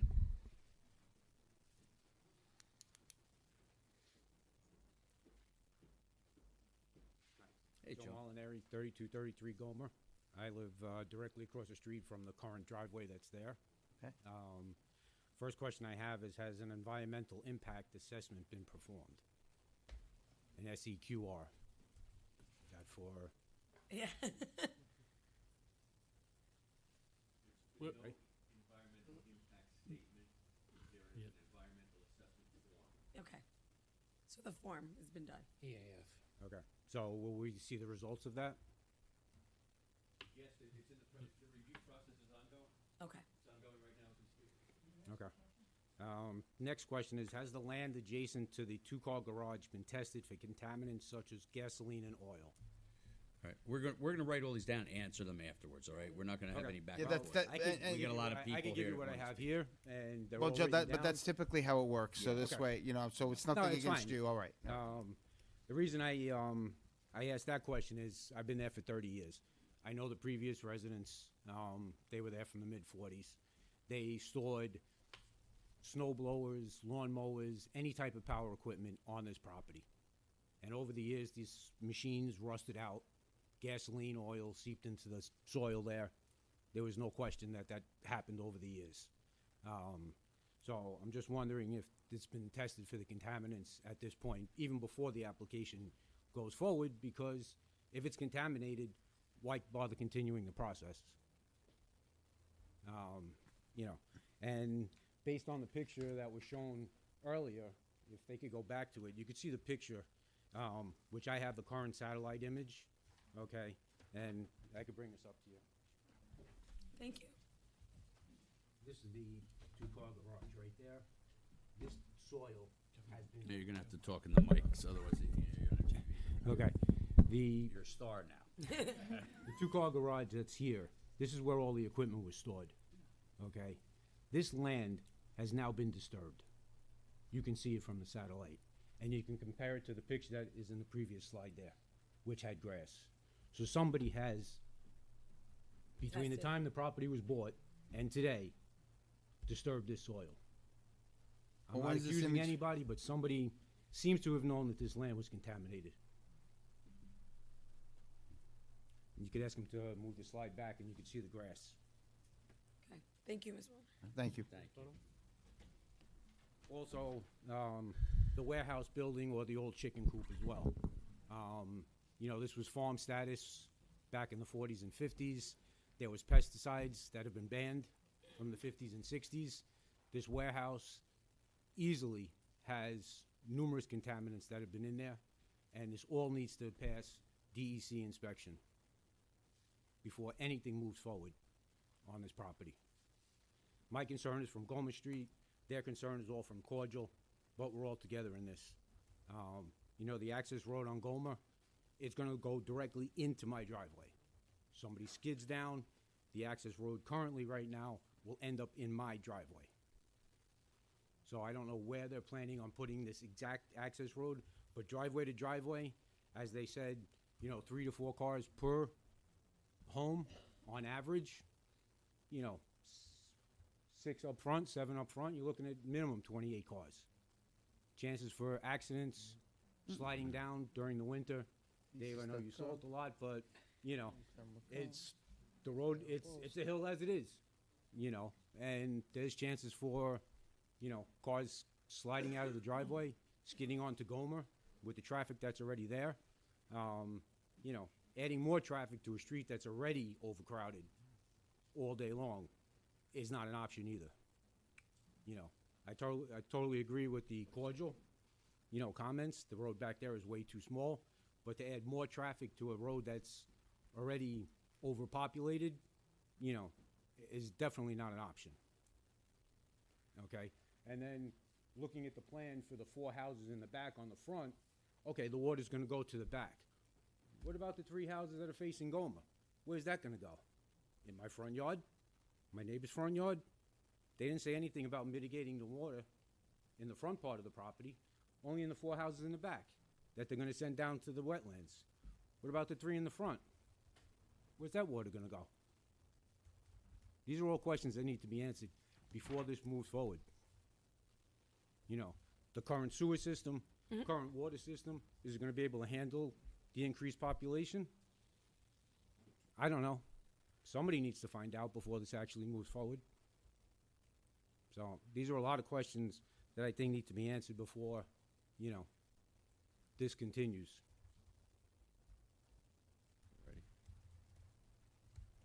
I mean, these are common questions that are asked during the review program. Anyway, So, Joe, we're here today to decide on the flexibility standards. The planning board is going to go through the entire site mitigation process, and the applicant has a responsibility to mitigate the water for the entire site, not just the 4 houses in the back. So, but that's going to be done at the planning board, and we appreciate your comments. I've written them all down. And then, of course, this is going to be picked up one way or another, whether we vote for the flexibility standards tonight or not. It's going to bounce back to the planning board for the site plan and all of that stuff. So this is in the infant stages. Okay. I take exception to it's already been decided and that we're doing something to you guys. I mean, I know that. I just, if anything if we've proven anything to all of you tonight, and we appreciate all of you coming here, and we want to hear everybody's comments. If we've proved anything, we're asking the hard questions up here as well. We're not letting it go by. We're not breezing by, because if we wanted to, we would have been out already. I would have been having, dinner at one of the local restaurants before the kitchen closes, right? But that's not what we're doing here, and I think we're showing that. But I appreciate your comments, and if you have any more, and those please are let really us know. good questions. Yeah. All right, thank you. Okay, Thank you. Thank you. Thank you, sir. Yeah, exactly. Tim Caniff.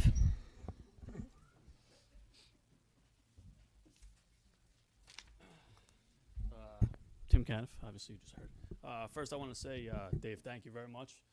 I've been the probably subject of many headaches you and your crew had to deal with for doing the work on Cordial, and so thank you and the rest of your guys. I stand here as a resident and a concerned father. As you heard this gentleman say, my son is in a wheelchair. We live in Cordial. I don't know if you guys know. Yes, And Lucas is- yeah, He's a rock star, your son. Yeah. He's a bit of a celebrity. But that's all right. You don't have to say that part. I mean, it's 2 years. 2 days ago was a year and a half anniversary to the playground you guys installed. And we have a hard enough time navigating through life for him as a handicapped child or handicapped individual in general. As you said, to open up tonight, the girl whose car and chair was stolen, that's the type of stuff. Those are her legs, and for a brief time, she had no legs. And, that's unfortunately things we take for granted, to be able to walk around. And the fact that this road is an option, with the traffic and stuff going down Cordial, just puts him and every other child at risk on that road. Like I said, we have to deal with enough in public trying to deal with handicap accessibility. We shouldn't have to deal with it at home. He should be able to use his wheelchair freely and not have to worry about trucks, cars speeding by. The safety of that whole neighborhood would just be in jeopardy if this road goes into effect.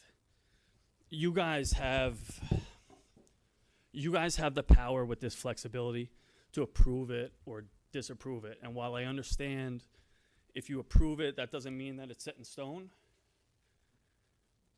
But if you approve it, that gives them the leeway to basically add the road at whatever size they want, not per Yorktown standards. And I think that's the biggest thing is we live in Yorktown. You want to abide by the rules and laws and everything. Dave spent thousands of dollars trying to fix the water there. Another road would, going over that drainage, there's no way that you can tell me that it's not going to affect that and in turn affect the rest of the houses in that neighborhood. So please just think about that when you guys make your decision. Thank you. Thank you.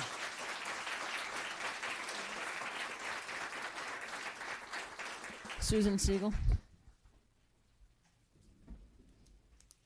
Good evening again. Okay.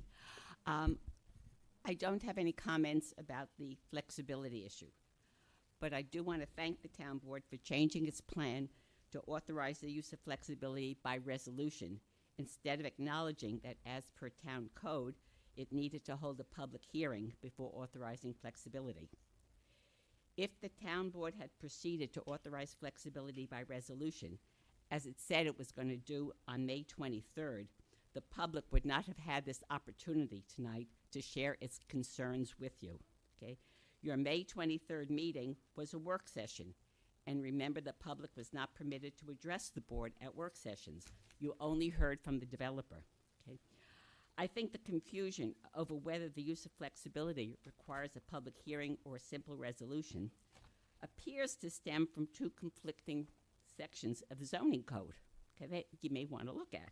Specifically, section 322, and I think Supervisor Diana, when you read that initial authorization, I think it mentioned 322, but I'm not certain.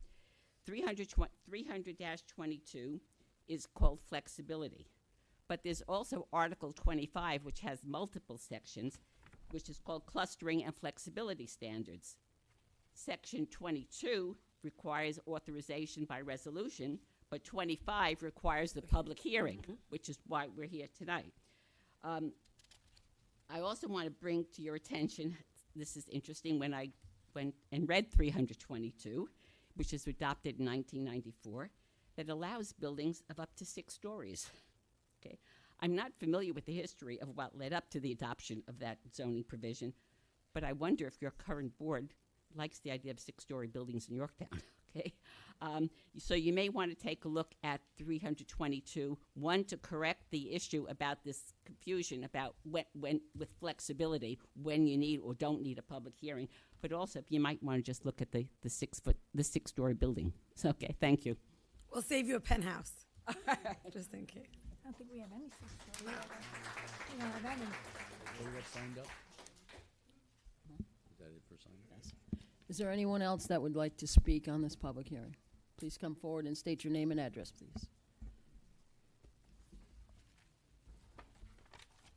My name is John O'Connor. I'm a resident of the Ponderosa Estates. I've been there for 30 years. Where I live is right next to the retention pond where all the water comes down from above. We have a big ridge that surrounds the Ponderosa. It's all trees. It's beautiful to look at, but water will be a problem if this development goes through. The water comes from up the hill continually into the pond. The water from the pond goes under London Road into the other wetlands. And when it rains, you could do whitewater rafting down into the pond.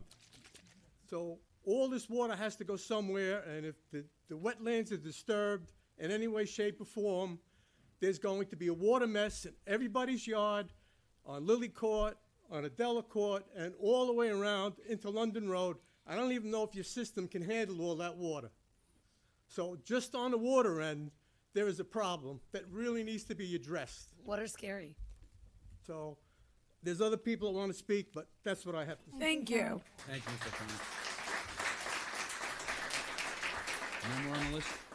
No more on the list? Well, this young lady wanted to- Oh, okay. Now they just can come up.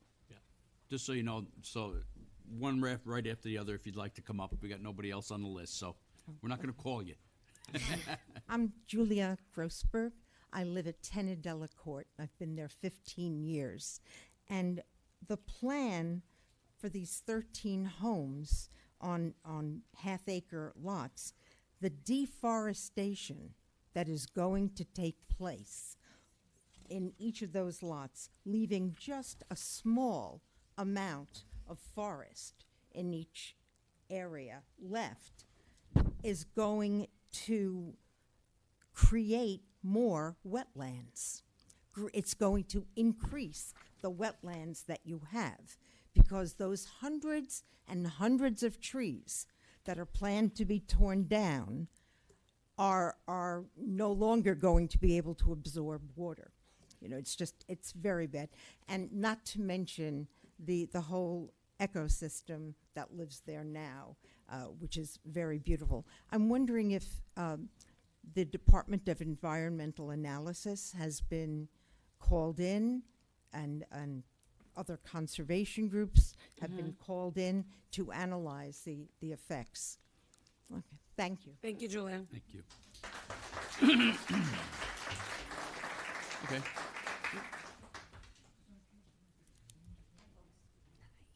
Hello. My name is Diane Rumsey. I live at 193 Cordial. And Dave, I just have a quick question. What size is a normal street? Good question. If it's 24 feet, we all know Cordial's 21. If we give them the flexibility and they make yet another 21-foot road that people can't get down Cordial Road up and down the way it is now, why would you give these 6 people who are buying these homes the same issues that we have on Cordial Road? Just doesn't make any sense. And my other question is, has any traffic study been done on Cordial Road? Because I'm the second house up that hill, and when FedEx tries to come up in the snow, I'm out there with cat litter to try to get these trucks up the road. I don't want anybody hitting my mailbox. I don't want anybody hitting my neighbors' mailboxes or their kids, because they're out shoveling their darn driveways. So whether the flexibility is approved or not, the whole point of not having the flexibility prevents them from doing that kind of size road. It's a shit road. It is. It's just a terrible road. It hasn't been properly done, and there's just no room for anything. Everybody comes through there. The garden supply people, all these kids are now living on Cordial, so you do have the buses. But then why would you put another smaller road to come out on our small road? So just please think of that. I understand the flexibility doesn't matter either way, but just think of that in your long term. Thank you. Thank you.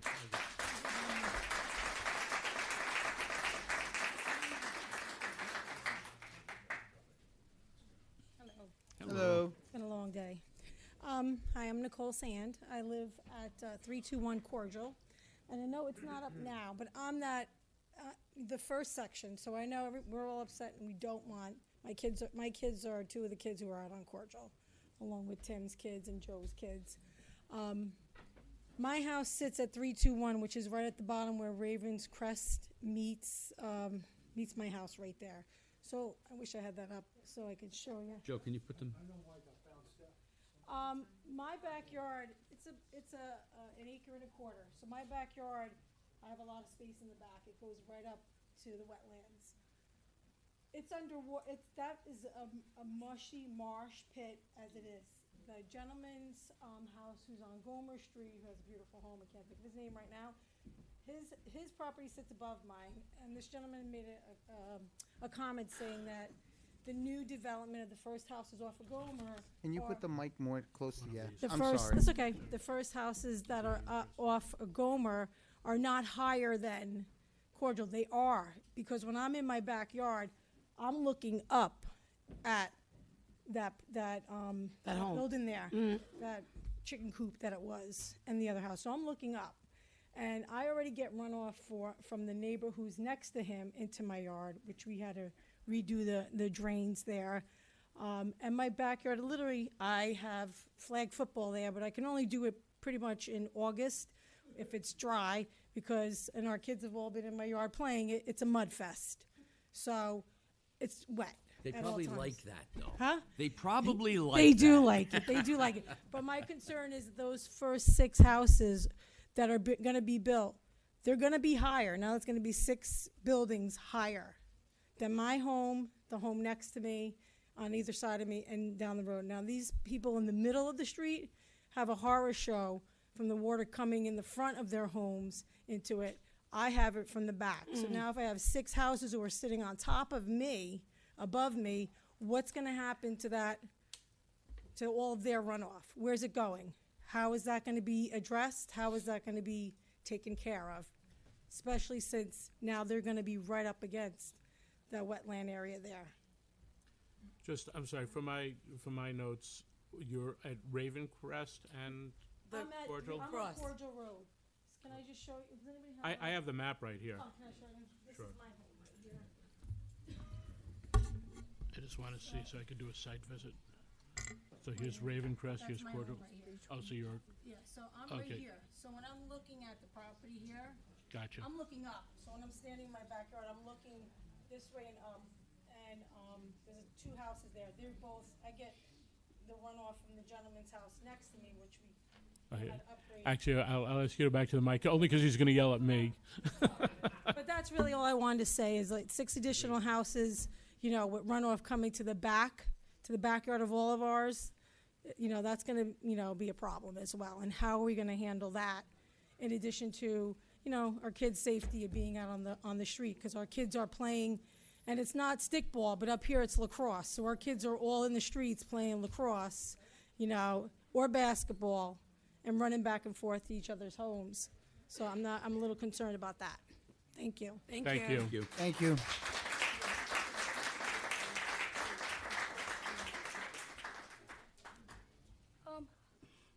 So you're Sorry. wicked smart. Yeah. I love the shirt. Hi, my name is Kira Malaspina, and I live on 242 Cordial. And, like, so I grew up there. Like, I lived there when I was 11, and I grew up playing a lot with my neighbors. Like, there was, like, 5 or 6 of us, like, 2 sets to the family. Like, everybody had 2 siblings or more. And we all played outside all the time. And now a lot of younger children are moving there. And the street is really narrow. Like, we have a lot of parties at my house because I'm 20, so like me and my brother have like a lot of our friends over. Like our friends come over and stuff, and they We all didn't get an park. invite. We did not get an invite. So sorry. Next time we will. But so they park. A lot of people park on the side, and it's really hard and narrow. Like especially because where I live, that's where they're thinking of making the turn street too. So a lot of like. Right across is where they're thinking about it. So all the cars are gonna be parked there. No, like it's gonna be incredibly difficult to even turn because everybody parks their cars there. And then also for the children's safety, like a lot of children play outside. Like I always see them. Like they're always running after school playing outside. They're playing like flag football. They're literally playing basketball all the time, just like we did when we were little.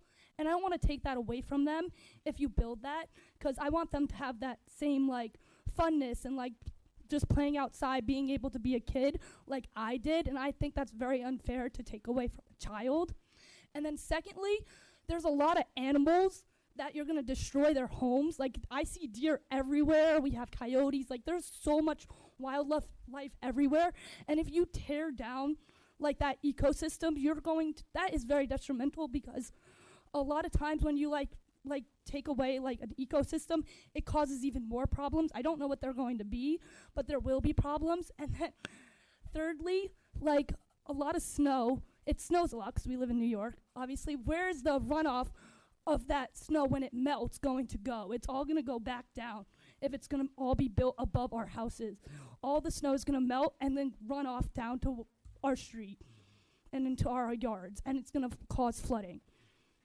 That's all I wanted to say. Thanks, Kira. Thank you.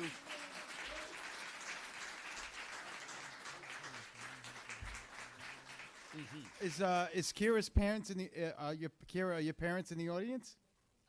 Raise your hands. Let me see. You guys did a good job. You guys did a good job.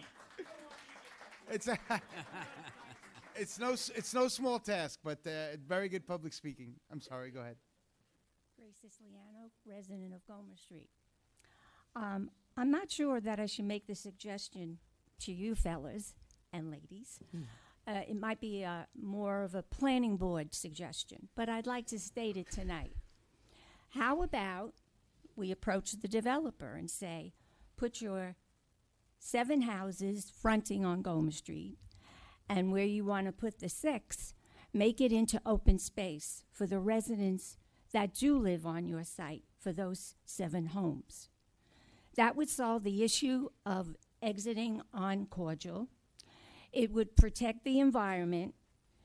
you would have areas and maybe even have a neighborhood, Cordial's neighborhood, use that open space, a playground, anything where you could have recreational things to do. It would solve a lot of issues. And I think the developer has stated that he is going to put some really nice homes there.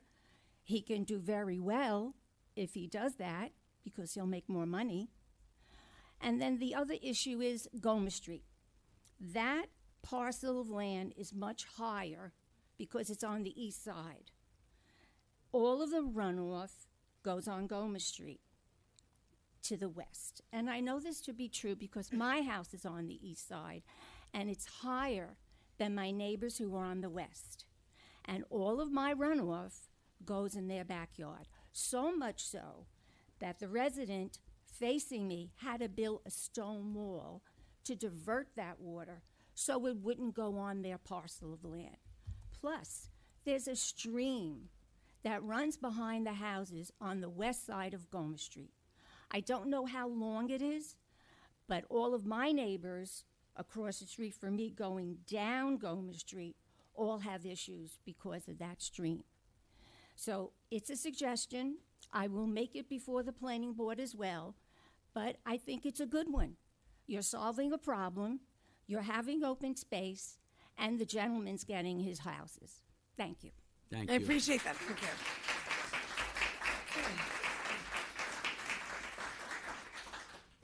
Anybody else? Oh, there we go. Hi there. My name Hi. is Kathy Bond. Hello, Kathy. I live at 279 Cordial Road. My parents bought the house in 1960. And so, except for a brief period of time where I moved out of the house, I've been a resident there all my life. My grandson lives with me now. He is 7 years old, and he plays with all of the other children. And the place that they play is out in the road. You can drive down Cordial Road. You'll see over at Joe's house. There he is. You'll see at Joe's house, there's a basketball hoop out there. The kids are always out there playing. The traffic moves rather quickly. And I just can't imagine what a nightmare it would be to have all of those trucks going down. And I know that that's been stated before. I also, when the picture was up before, where that road is going out, that is at the bottom of Cordial Road Hill. Have any of you not driven down Cordial Road Hill? I did this afternoon You did? prior to this meeting, yes. It's treacherous. Yes, yeah. By the It way. is genuinely treacherous. Okay? To put more traffic there is just insane.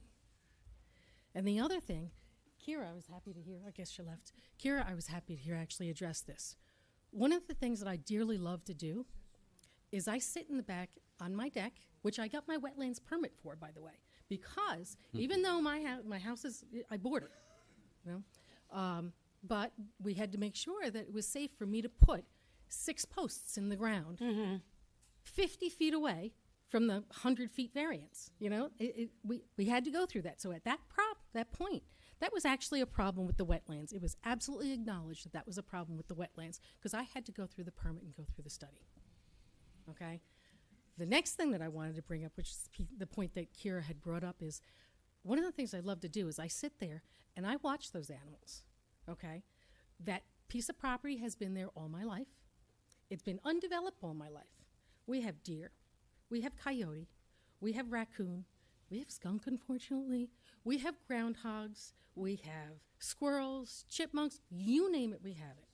We also have a lot of reptiles because of the fact that it's a wetland. Okay, we have reptiles, we have snapping turtles, we've got, you know, box turtles, we've got painted turtles. I've seen all of these things. Okay, snakes too. I also put out bird feeders because we have gorgeous birds. We have our cardinals, we have our blue jays, we have our bluebirds, which I just saw a few years ago. I never noticed them in the neighborhood before. We have our bird feeders out there, and we have our hummingbirds out there. It's absolutely gorgeous. So when we destroy all these trees, okay, to put up these houses, and everything is flooded because of that, because there's nothing to suck up the trees, and oh, by the way, don't we have to get a permit to take down a tree in Yorktown? We're going Mm. to take down hundreds of trees in Yorktown? I just don't understand that. Anyways, when we take down the trees to suck up that suck up all the water now, that use that water, and we create this nightmare of a drainage problem, we're also taking away the habitat of all of those animals. Okay? Yorktown is progress with preservation. What are we preserving if we're not preserving that small little piece of property now that is the only place around there that the animals really can live? I mean, you can go and you can look. There's other, land, but there's right in that area, it's a residential area. There's 10 feet of woods here, 10 feet of woods there, 10 feet of woods there. Well, I can tell you every year we have our deer, and they come out. They usually have twins, and they're adorable. They have little white spots on them. You'll see them wandering around the road. It's just you're taking away the beauty of our neighborhood, the safety of our children, and also the animals that we're trying to preserve. Thank you. Thank you.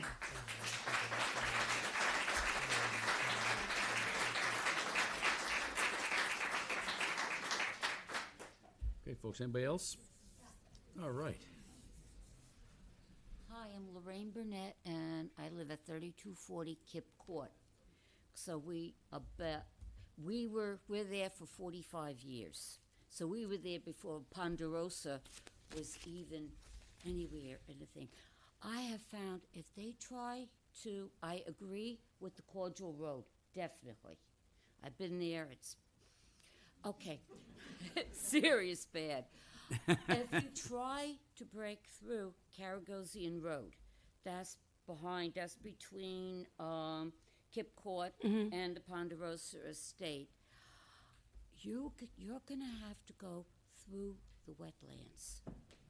And we're trying to preserve our wetlands. If you bring heavy trucks through there, you have to put a road.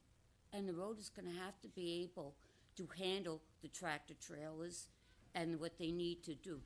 And that will destroy the wetland. It'll take years for them to develop, but that will destroy it, period. Now, my neighbor next door, when the Caragosian brothers died, the other house that abuts me on a court was sold, and they very nicely, the neighbors, they were really nice, they took down along my one side some of the forsythia bushes. And my property was always nice and dry. They took out those forsythia bushes along my fence there, and that area of my property now is a swamp. That's water drainage. And if that's where I am, and I'm toward the top of the hill, can you imagine what's going to happen if they start developing and they take down the trees? Our trees are the only things that are keeping our water tables even halfway reasonable at this point in time. And if you taking forsythia bushes out resulted in a flood on my side, I can't grow anything. I go to the nurseries and I said, okay, what grows in a swamp? That's what it's come down to, and that's just removing forsythias. Can you imagine what would happen if they pull out all of those trees? Those trees there are for a reason. And also, I agree, instead of breaking through, turn that property into a park. It's easily accessible to walk to, and put a park there for the children. Keep it natural. Let the animals and everything live. I mean, in my backyard, I've got the coyotes, I've got everything. And I made a mistake of putting a bird feeder on my deck. Oh my God, you don't want to know. Everything comes in, it's like, hi, free food. But that's the thing. We want to keep our area. The more we start taking away our natural habitat for them, where are they going to go? Where are our animals? And as for London Road, if anybody ever saw London Road coming up from the Bridle Ridge, that's a freeway. I mean, they speed like crazy. And That's one of the few areas that are open that the people, the residents, their children that live along, that's one of the few areas where we can walk. And if you're coming up London Road, going toward Gomer Street, that's blind. Coming toward that top of the hill, you can't see over the curve. And it's dangerous. And there are children. I'm in the court, and there's whole new families in there. I mean, you know, we've already got over 5 kids that are babies. I mean, they speed through. And so that's got to be taken into consideration. Also, the Cordial Road is not a good alternative, and neither is breaking through where the Caragosian Road was. When we moved in there, when they decided to put in the Ponderosa, they had made sure that we had a 350-foot variance, a buffer zone to their land. And it's got to be maintained. If you start building, they're going to get water like crazy. There's going to be noise level. Your wetlands are going to be destroyed, no matter what the builder is saying. If you're crossing wetlands, you're destroying them. And who's going to replace them in the future? And what are we giving our children? What are we leaving them? Thank you. Thank you Thanks, so Lorraine. much. Okay. Dan Strauss. As of right, isn't there any property in the town of Yorktown where you just say no, you can't build on this? I don't think so. As of right, and I understand, I've gone through this for 8.5 years. Mr. Paganelli was the only person who put forth a question right to Mr. Rayner about this whole deal. Isn't there a property where a builder comes into Yorktown and he buys the property, and then I understand he wanted to buy 2 other people's property on that road, if I heard that correctly? Isn't there anyone that you just say no to, that you can't build on this property? You heard the young lady today and the women, the same stories come in about wetlands, about the environment, about everything, the beauty of Yorktown. But developers come in all of a sudden in this era of economic revitalization. I had a person talk to me the other day, and they said, we don't need the tax revenue. We're happy here. We're very happy. These people, my neighbors, because I live in that neighborhood. I don't live on Cordial. I drive Cordial. That road, you can't. You drove it today. I did. Yeah. You can't get it. Where are you going to get a big truck? But that's not even the point. The point is, isn't there some place where you say no? Just like the other ones that I talk about, and about the solar. That came up tonight. You ripped down 1,000 trees to build solar. 1,100, 600. Isn't there a point where you say no to the developer? As of right. Well, what's that got to do with flexibility? It has nothing to do with flexibility. Mr. Rayner said, actually it does. He said, if they get flexibility, they can do better for the environment. How is that? I don't see that. Maybe you can explain how that would work, to give them flexibility so that the planning board can make a decision. How does that work? Because you could bring houses into smaller lots and keep them out of buffer zones. Yeah, but maybe there are things like that. It's not just the road, Dan. I think it was No. explained I'm already. not talking about the road. I'm not talking just about the road. I'm talking about the whole thing. How does the flexibility make it easier for the developer to address all the issues If you can explain that to me, I just gave you one example. You could Well, make I the wanna lot. s- You can make the lot smaller than the standard lot size. Well, how in does order that- to keep them out of the wetland buffer and that kind of stuff. There are some advantages other than we focused on the road, but there are other advantages, and we could talk about that offline. No, I don't want to talk. I don't want to talk offline. But the point is that the flexibility, for me, doesn't change the fact that you're giving this builder the right to build. And that's what now I'm going to come to this point in my talking here with all of the things that come through Yorktown. And to the people's point, they have made this point. Why are you going to disturb the wetlands and the environment and the animals, all the things that we enjoy in town? Because a developer wants to build 13 beautiful houses. So that's my final point. So Dan, I think that that's a good question on understanding what's right. I think one of the things I just want to make really clear is I can't tell you who to sell your property to.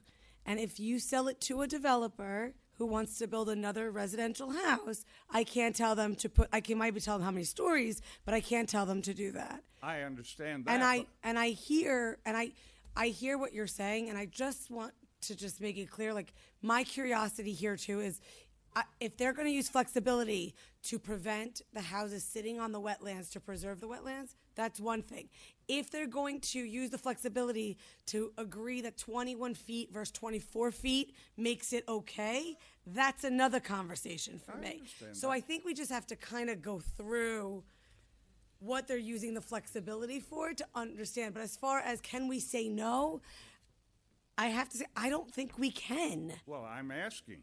That's what I'm asking. I don't think we can Isn't because the there a seller sold it to them. I'm asking a rhetorical question based on all the people's comments tonight. All their comments which are repetitive to other projects that have I hear you. come forth to the town of Yorktown. And so I am simply saying you have to make a decision on flexibility. I don't know how you could do that tonight based on what you just said.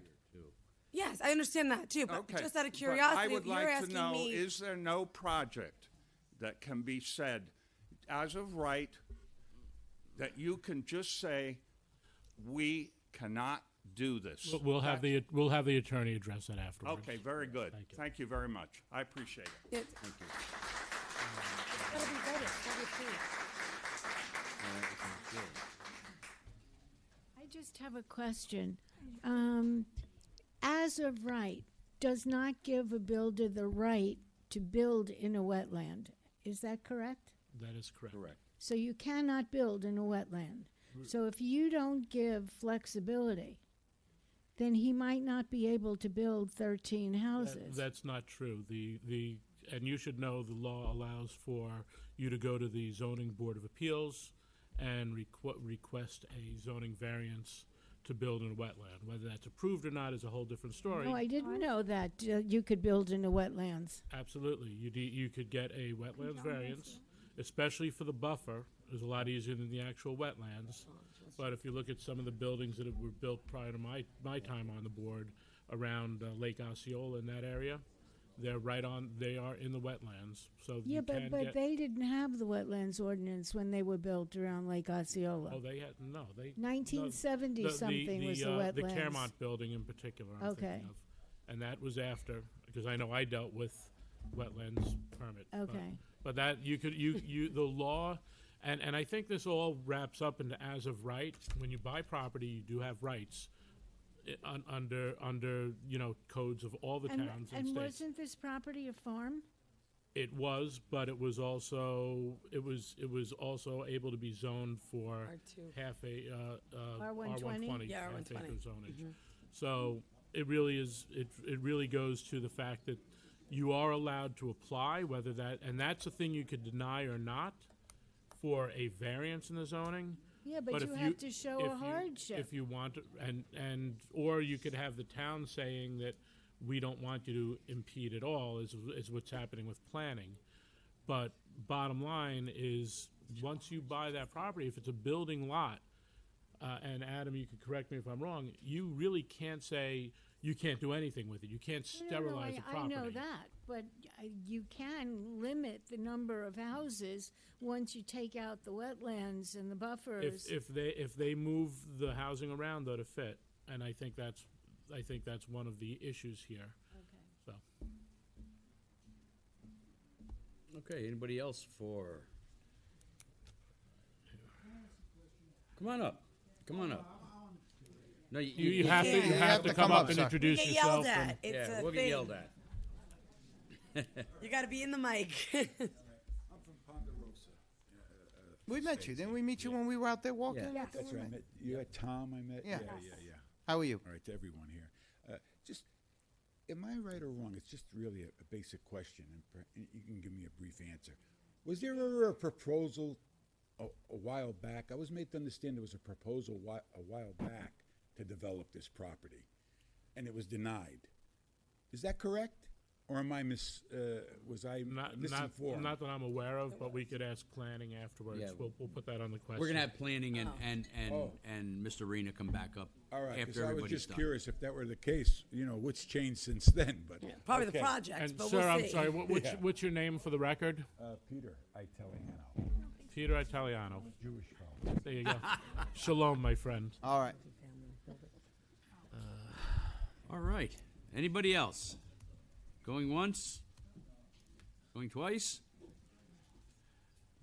Okay. If we close public comment, that closes for good. Joe and John, maybe you could come up and answer some of these questions that have popped up here tonight and talk about the planning board and about the engineering end of it, site design, et cetera.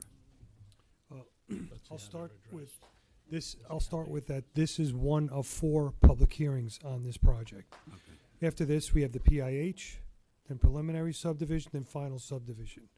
So I would ask the board to close this hearing this evening because we have heard the same comment over and over again. It doesn't make any sense to keep it open. And we're going to hear it 3 other times again. Guys, please be respectful. We're Please. we're going to have the opportunity to hear those comments, and I'm not belittling any of the comments at all. Right. And I respect everything that was said, but I'm just saying, this is not an action to approve the project. This is just an action to allow flexibility. So, you have any questions, direct questions for me? Yeah. So let's go. You want me to go through some of mine? Go ahead. All right, let me just get to the beginning of my list here, Joe. Sorry.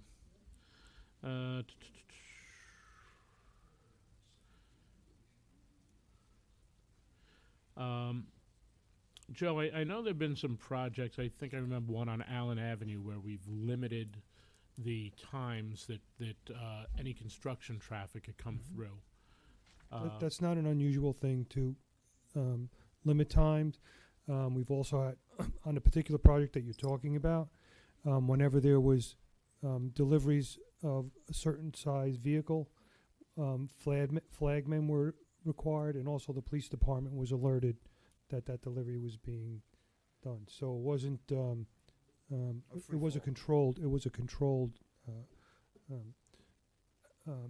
traffic movement when it came to larger vehicles or construction vehicles. If I'm not mistaken, there was staging involved too, where they were. There was staging, correct. There was areas where we had to demonstrate that vehicles could stage and not be in the public right away.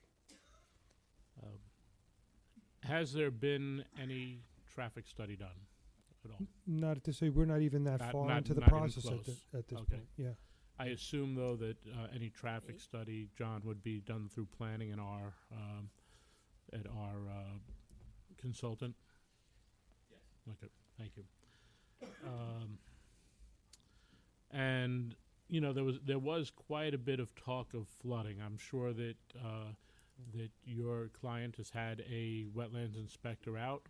That's correct. But we will have someone coming in as well. John, who would we use for that project? Barton Lejudas, a very good. And they've firm. already been authorized. Okay. Any idea when we're going to see anything from them at this point? We haven't Haven't even gotten. gotten that far yet. yeah. Okay, just. Yep. Let's see. I guess this is a Dave question. Dave, I've driven down Cordial. I know about the windings and the turn and the hills. Any idea on accidents, traffic? No, but I will say this. Highway law consists of 4 law books. All right, I just had to act as a judge in a law that was put on the books in 1823. All right, it's only been exercised 3 times. So I will do my due diligence to make sure that by law I can allow a property to come out onto one of our roads, which I'm responsible for, and the width of the road, what's necessary, and is that anything in highway law that would give us the opportunity to regulate that. So there's always these little surprise things in highway law which sort of trumps everything else with respect to the roads and what have you. So to someone's question, average size road is 24 feet. Okay, Amazon Road was 16 feet and just barely qualified for a double yellow line. Birdsall's 15 feet. Yep. And we just Not paved. okayed one off of Kensington or something for 11 or 12 feet, if I'm not incorrect. So, Dave, my question then to you as a follow-up, we're probably, going to be looking to have some information to go over before our next meeting, which is 3 weeks from now. How long will it take you to do your due diligence on the highway law? 3 weeks I should have. Also, you have to be concerned with fire access. In other words, if you put a substandard size road in, and God forbid there's a problem there, can a fire truck get in there? That becomes a big issue. That's So we ended up having to put a secondary egress on off of Gay Ridge Road on Winchester Court out to Route 6 because of that specific concern was that they might not be able to get in there. Right. So Dave, you approved a 12-foot wide road somewhere already. Is that what you said? And that was Not without. me. Okay. You guys approved Okay, it, but that was so I without. did something. That's a newer Would you like to walk? If I could Oh, just to finish my drive. statement, please. To If I a- could just, to a if I could just finish. Yep. So To a that house. was with or without flexibility. Without flexibility, right? Okay. You know what I'm talking about. Yes, I do. I just want to make sure Yeah, so- that we're aware that the flexibility isn't driving this 21-foot road. It's not only doing that; that it is possible. There are other means to get it done because we're tying the flexibility to the 21-foot road. But that is- and I think 1 second. I think what I'd like to hear more about from you, Joe, is how the flexibility is going to affect the rest of the property, other than the road, because the road could happen one way or the other. I think And so that's- I think sorry. that's the question. Well, that I think John everybody wants. Tegeter addressed that when I asked him specifically to explain what flexibility meant, and he said setbacks, he said road width, he said different lot sizes. Am I correct? I mean, basically that was the gist of it. So we've already addressed that previously. I don't know if it was clear because a lot of the comments after he addressed it were regarding what flexibility does, and really everybody kind of honed in on one thing, the road, the width of the road. So I'd like a little more clarity on that. Okay. Please. Well, first of all, the minimum width of a road, New York State Fire Code, is 20 feet. 20. So safe fire access in the New York State Fire Code is 20 feet. So, but what I explained initially and John again explained was flexibility allows the planning board to create a development, reduce impacts over something that would be built under a conventional means. So if it means reducing the road width, if it meant scaling down the lot sizes, if it meant reducing the setbacks on some of the houses, to pull the houses, let's say, forward so they're not further back, whatever it may be, it allows the planning board to use that as a tool. No, I get it. I Right, understand the so- definition of flexibility. Yeah. On this project, give me a couple of real-world examples right here on this project on the fourth version of it Right. with the road on Cordial. Right, Let's start there. Yeah. How does it help? Does it help with the wetlands? Does it help preserve wetlands? Yeah. Tell me something that's So- tangible and just, Okay, so first of all, we're not in the wetlands. On any, in this plan, either the as of right plan or the flexibility plan, we are not in the wetlands. We are in the buffer, or we are close to the buffer. So the as of right plan that meets all of the standards. In some cases, we're close to the buffer with houses, with the road, maybe creeps into the buffer a little bit. This plan that we're proposing under the flexibility law allows us to pull all that back, get a little farther away from the buffer, and maybe not even impact the buffer at all. And just to restate or clarify, the town wetland law allows you to go in the buffer and allows you to go in the wetland if that's the case, but you have to mitigate that and you have to demonstrate that what you're doing is not going to have a significant impact. You can get a wetland permit for that, but regardless, we are not asking to go into the wetland under that plan. That may change. I don't know if it's going to change, but what the flexibility allows is for us to pull away from the buffer, maybe utilize some of the topography in a different way, whatever it may be. I don't know. We haven't gotten that far. We're just at this point at the conceptual stage and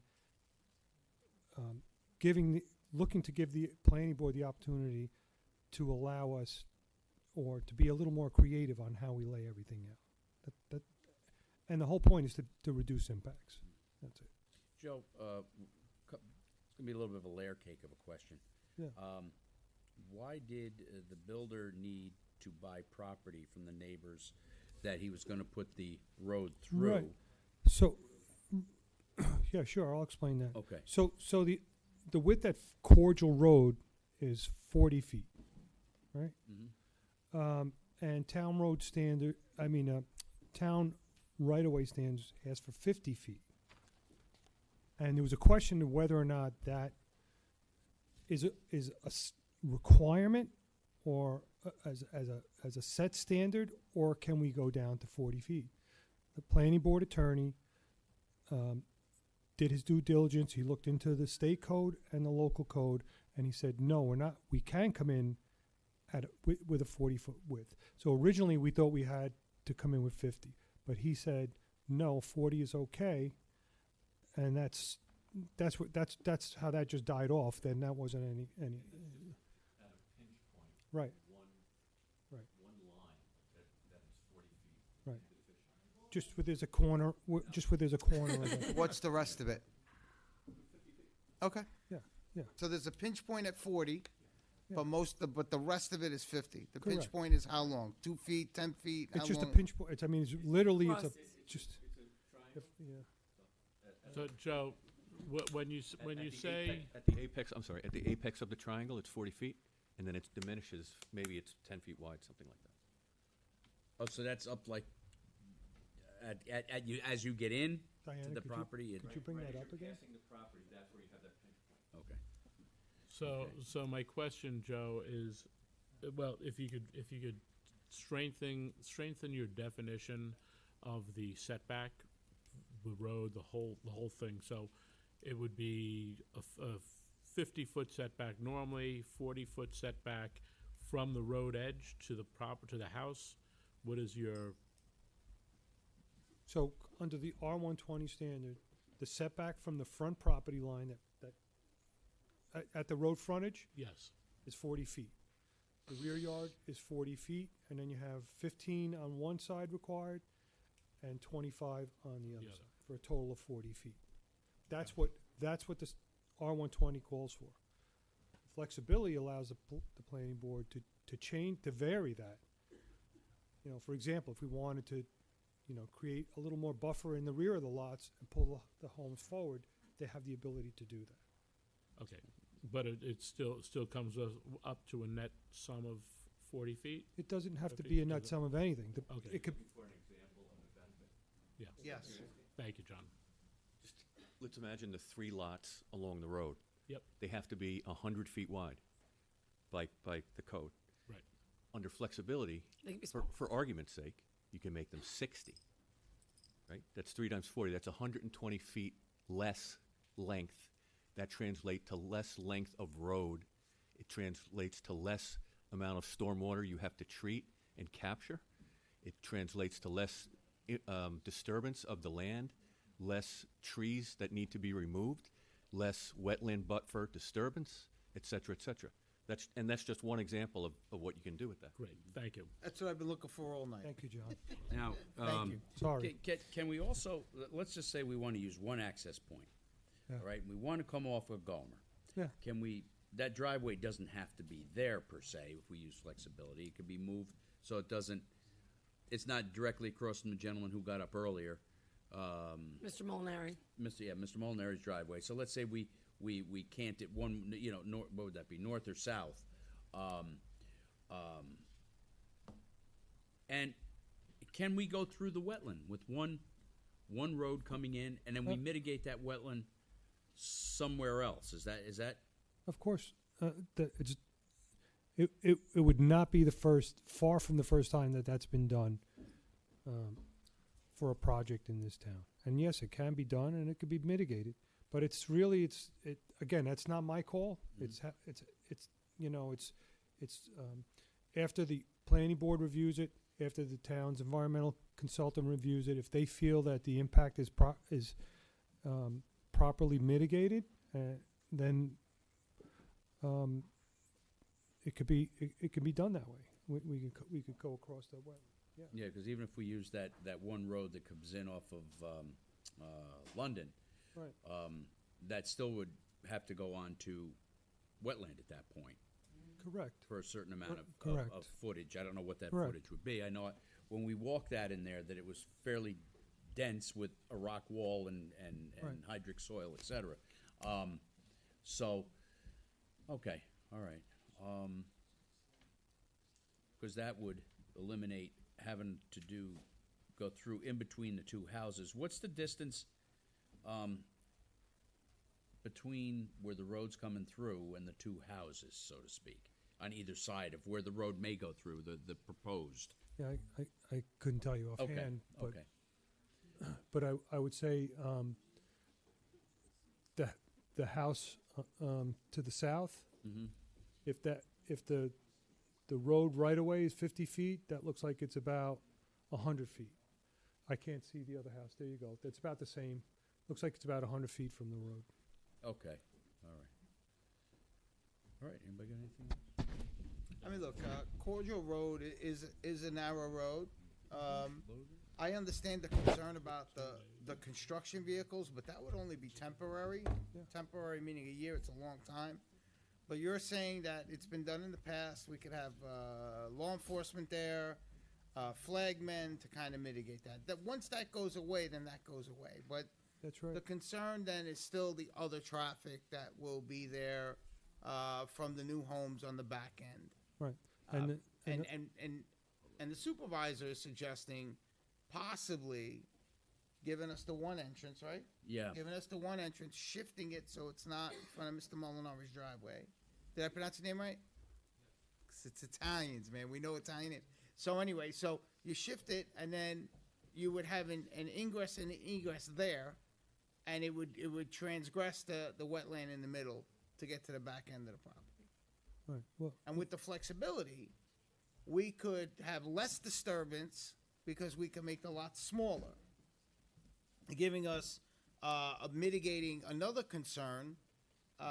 Look, the property has an as-of right to build, so but we can do with the flexibility mitigate the amount of disturbance and so many other things, right?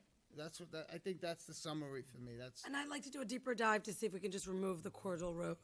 And we'll do a deeper dive, right? We'll do a deeper dive to see if that's a possibility. If his flexibilities are to make the buffer and preserve the wetlands, maybe we figure out what stays on the table and what doesn't stay on the table. Joe, can I ask you a question? Yes. And this was 14 years ago. I was on the town board, so my memory could be a little funky. Not as good as your eyesight. Do we or do we not have a permissive wetlands ordinance in Yorktown? Right? Yeah. John, correct? So I think when we discuss wetlands, I think that's important for people to understand that all of Yorktown is a wetland. All right, and that's why going back quite some time, there's been a permissive wetlands ordinance, or else half the development that occurred in the last 25 years would never have occurred. So I just wanted clarity, that's all. Thank Absolutely. You have any other questions for me? No, sorry. I'm sorry we're in the question stage. There's a lot of questions. Actually, can I have John up for a minute? And John, I just, there were a lot of comments about, telling him you can't do this, telling him you can't do that. So I just want to reiterate a little bit on this plan. Right now, pretty much everything is as of right, with the exception of the pushing in on the setbacks. The as-of-right plan can come in from Cordial and Gomer and the right-of-way off London, as we spoke about before. Yeah. That's correct. Conventionally, you would have to follow the zoning regulations, which would be the minimum width lots, et cetera, which gets you a longer road and things like And that. impact on the wetlands. The impact on the wetlands and the tree removal. Right. Generally, the all environmental condition of the site. And you did mention the length of road would increase runoff because it's a non-permeable surface. Yeah, the more impervious surface you have, the more water you have to engineer into a system and collect it and treat it. The less permeable land you have to soak it up. Right. The less trees you have to help soak it up. Yep. Okay. We have someone else wants to come up for public comment. Okay. This is directed to you, Councilman Lackerman. Can you just introduce yourself? Jay Kopstein. Has nothing to do with this particular project. You mentioned traffic control on Cordial. There's a house that's being built on Hollick's Mill. At the planning board, I raised the issue. They were supposed to put traffic control on that road when they were moving heavy equipment. We got ungats. The Wyant property.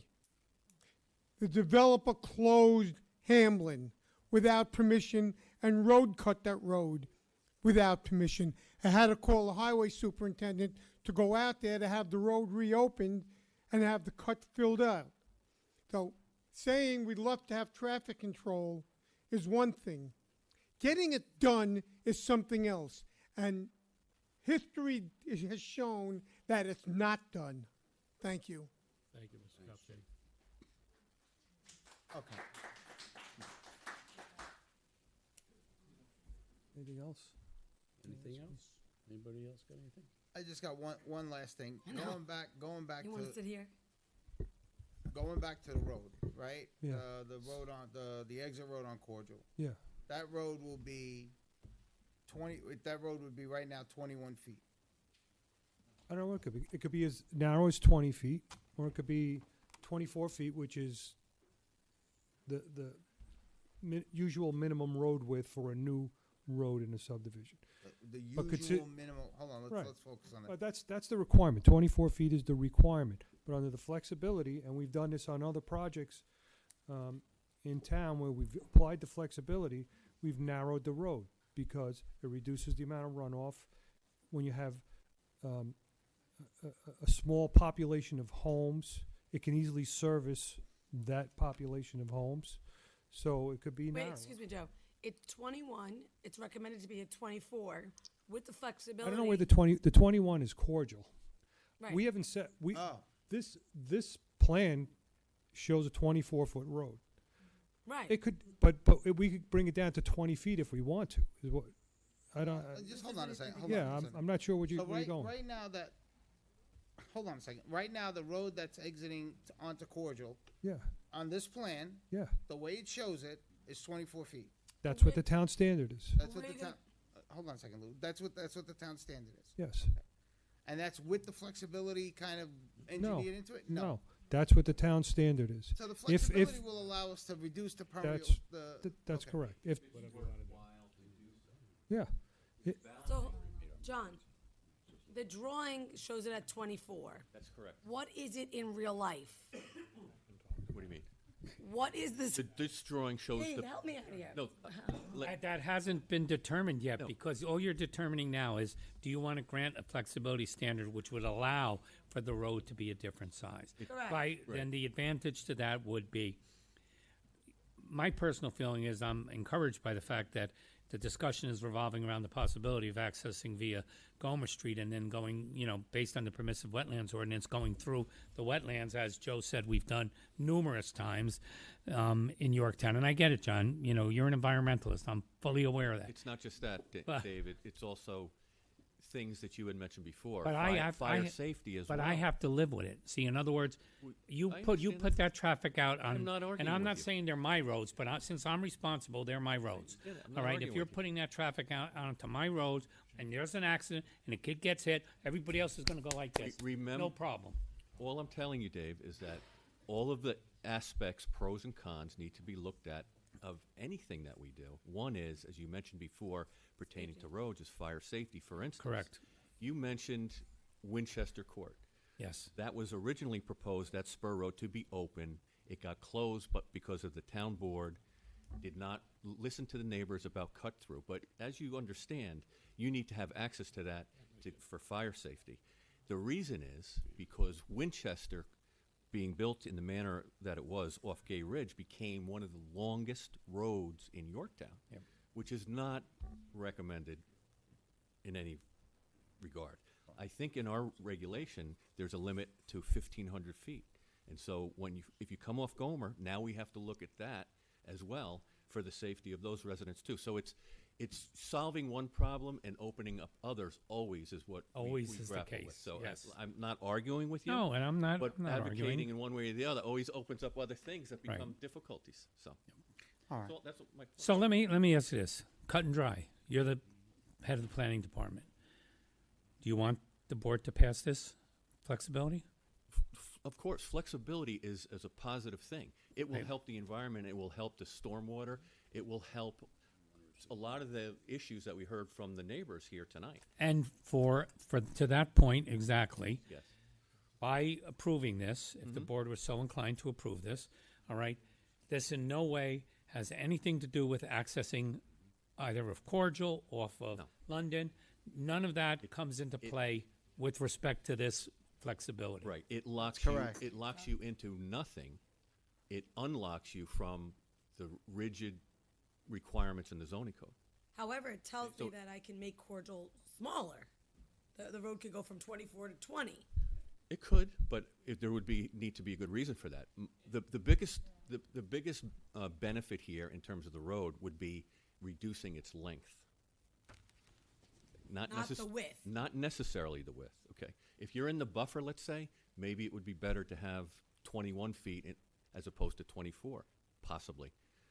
But the impacts of the 21 feet as opposed to the 24 may not really weigh on balance against your benefit to the wetland buffer. But right now, Those are the things that have to be worked And through also, and like, the answered. safety of the yes. people and the like trucks like we and just the said, one cars. thing opens the door to another. Right. Sometimes not positive things. okay. No, I Yeah. agree with that. That's why I want to keep vetting so it. right now the road in this drawing is 24 It's 24. It's Okay. proposed right now is 24. It's always been without proposed. flexibility. I just Or want to be clear with on or that. without, as it stands now, with or without flexibility. Okay. But where are you All right. getting the 24? If they're It's going there. 20? It's there, but if the road is only 21, how are you getting It's 24? not Now, the 21. road coming in at Cordial's 21. But Any new construction would be Has to be 24. 24. Okay, but the width of the road, we have to also gotta then be- think about This is cordial. This what is- are those pros and cons to having a lesser width. The people who live on Cordial, who live with 21 feet, understand the negative impacts. Believe it or not, sometimes there can be positive impacts, and I think Dave can speak to this in terms of speeds.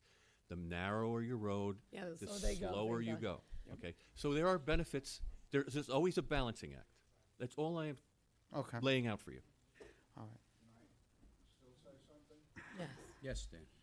Okay, I'm done saying the same thing. If I could just say the same thing. My question now is, assuming you grant flexibility, and we're talking about the roads, the planning board now will decide where the road goes. Is that correct? The planning Yes. board is gonna decide on the site plan, regardless of what road or what site plan it's gonna I be. understand. Okay. But I understand the site plan. That's what this is. I know that. Okay. But the road, they're going to decide now, after all this discussion, they will be deciding after this, and the people who live there will have a public informational hearing. Is that correct? That's correct. That's correct. But after all this discussion, the planning board now is going to make the decision whether the road goes out on Cordial, or whether it goes on London, or whether it goes straight through the whole thing. Is that correct? Well, after we do something, we have to do Yes, something first. Okay. You have so to we haven't do done something anything yet. first. Okay. But now, again. Is the thi- road part of the site? Yes or no? Yes. Okay, then if they're doing the So site plan, again, then they're going to make the you decision. have a situation that to me is very volatile, and it goes to the planning board to make the decision. And That's how government works, Dan. That's how our government They're is the set up. experts, Dan. We're not. They're I'm, the I'm, experts. I'm not a Okay. planning and. Very good. I don't understand what you mean by this, but yes, the answer to your question is yes. Yes, thank you very much. You're welcome. Okay, that's good. So, Joe, as long as you're Wait, getting back. well, this gentleman wanted to Tim. come up, so. To the notion that a narrower road, people go slower, I can tell you on Cordial Road is not true. They do not. You're right. I can tell you that. They don't slow down. It's honestly, they try to speed up to get up that steep hill, to be completely honest with Oh, you. that makes. I had something I was going to. We threw you off. Yeah. Sorry about that. seriously, Yeah, if it comes to If it comes back. Thank you. Right here. Joe, so let's just say we don't do the road out to Cordial, we come through the wetland, we get the permission, we do the mitigation, we do what we have to do. Right. That would also be, so let's say there is no road going out to Cordial, just for argument's sake. It's just one way in, off of Gomer, however you skew it to make it work. That also would be flexibility standard also, correct? That It doesn't have to be. It could be a conventional, or it could be on this flexibility. That doesn't determine. Either way, it would require a wetland permit. Right, but that would give you the flexibility of moving the houses. Oh, that part would still apply. Right. Yeah. Yes, Right. that would still apply. Yeah. So the flexibility, say, okay, well, we're not going to go out to Cordial. We're going to, use that flexibility standard to make the houses, I don't know, loop in an inverse direction. I don't know. I'm just Whatever. spitballing. But yes, but yes, it would. The planning board would then be able to apply the flexibility standards with the road going across the wetlands and to the backside of the property, and again, doing their best to reduce the impacts to land clearing, runoff, disturbance, everything. Okay. All right. Okay. I think that Dave want to come back up. Lehman. Ed, I have a point or something that I want to make clear to you. You can put flagmen out there, you can put red lights, you can bring in the National Guard to direct traffic. We don't want these trucks on our road, period. Please don't give us flagmen. Don't give us police officers. We don't want these trucks. We don't want this traffic. It's a simple concept, and we are begging you not to do this to us. I can't make it any clearer. Help us. I think. Don't debate it. Help us. Don't do this to us. Don't do what? The entire project? Don't. No, unfortunately, the law is the law. The guy bought the land. We're not unsympathetic. Exactly what are we doing, though? You're I'm not putting sure. traffic on our road that doesn't won't help it, can't absorb it. But Cordial but- Road but can't we're not absorb the doing- traffic. what we're You doing- haven't said you're going to do it yet, What we're but doing the here potential today- is to do it. What we're doing here today is deciding whether we want to grant the many benefits, I think, of the flexibilities on this property. It doesn't necessarily translate into a road on Cordial or traffic on Cordial. Can you That's not what guarantee we that? decided. I can't guarantee anything, and I won't guarantee anything. And it's really, what we're trying to do is we're deciding on one thing, but I think most of the public hearing, and I love everybody's comments, it was focused on this road on Cordial, which can happen without the flexibility standards. Okay. That has to be a planning board decision, which we just discussed with Dan. So, we're what I not don't understand, doing anything can I call you except deciding Sergio? flexibility. Absolutely. Sergio- Surge would be better. Serge, what I don't understand is I like Surge. Okay, Serge. if is it the planning board that you said does this? That makes Because this it's decision? a site. The road Right. that we're talking So it's about the planning is part board. of the site. So, not trying to insult you guys, what are we doing here? Do you have any input? Of course we do. So you can recommend to them what you think should be done. Our recommendation is on just on the flexibility standard by law. The planning board is set up as similar to the zoning board of appeals to not be interfered with by the town board. They're experts that are there in place, so our decisions are not made for political gain or Understood. anything like that. So, but you had made some comments in your email, which Okay. I Let me understand your thought correct process. myself. I think you gentlemen have been very fair, much to my surprise. And Ms. Hogwood, you've been more than pleasant. You have been fair. My opinion of all of you have changed dramatically. It'll be even better if you listen to us. Bribery, but okay. So wait. I had to get a dig in there somewhere. You saying it's changed dramatically from the email you said this morning? Yeah, Yes. That's a welcome comment, by the way. Yes. And if it insulted you, it was meant to. Well, I could see you're very passionate. So. Extremely passionate. Yes, we'll take We don't want this to happen. And of course, none of us want this to happen at all. But there's nothing we can do about that. And we understand your position as well. There's nothing you can do about it. But you can help us. Absolutely. You can help us, and that's what we're looking for. You can help Cordial Road. Help Cordial Road. We need your help. Thank you. Thank you. I appreciate that, Mr. Lieberman.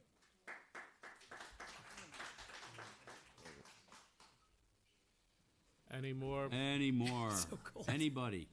Come on, Tom. Come on up. I just want to defend this young man back here. And Sergio, you know I love you. I'm a coach myself, YAC and whatever. But you did make a statement before that scared some people. You said, well, we could bring the trucks through Cordial Road, the cops and everything, and it might last only a year. That's what you said. I did say that. Well, that scares people. You didn't say Gomez Street or London Road. You said Cordial Road. But I also No, did no. comment. I also did That comment scares on people. a new entrance. I also did question whether we could cross the wetlands. That so was what a we're very doing is we're aggressive trying. statement. What and we're that's trying why, to that's do. why he was concerned. I understand. That's what I'm saying. And I'm Well- just trying to say that's why Thanks, he came Tom. up. Yeah. What we're trying to do is mitigate everybody's concerns. It's never going to be 100% mitigated. Unfortunately, the world isn't just black or white. There's a lot of gray everywhere, and that's in life. That's in every decision that you make. And so what we're trying to do is we're trying to listen to everybody. We're trying to accept everybody's comments. And somebody had a concern about this. The gentleman had a concern about the entrance on Gomer Street. The supervisor addressed that, said maybe we could shift it over. I was talking about crossing over the wetlands and making a straight, just one entrance. So I made a comment on that as well as so many other different variations. That is and I aggressive, appreciate Joe. it. You were very aggressive on the Cordial Road. That's all. And this is why I can't become a politician. I'm too emotional. All right. Anybody else going once? Going twice. Going for the third and last time. Anybody else? That's it. Well, Wait a minute. Let's make sure Oh, to is finish. there more? Do you Okay. Anyway, hey folks, I want to thank you all so much for your passion, for your suggestions, for your comments. They've been all taken, will be taken. We don't look at these things willy-nilly. believe me when I tell you, we're not the devils up here. We take everybody's, well, maybe Ed is, but we take everybody's comments to heart.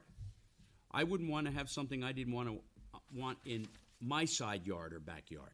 Okay, so I understand where you folks are coming from. But there are also certain things that planning and zoning and have to take into consideration also. We're just, our only purpose here tonight is to take in this information, digest it, and decide whether flexibility standards are prudent at this point.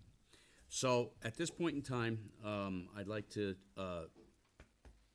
once again thank everybody and make a motion. Could I have a motion to close the public hearing? So moved. Can I have a second? We're gonna leave it open for written comment, right? I didn't Just finish everybody yet. Yep. do- okay, Second. Second, okay. We're going to leave it open till 7:10 for written statement. Any of your neighbors that haven't been able to make it here tonight can write in, and we will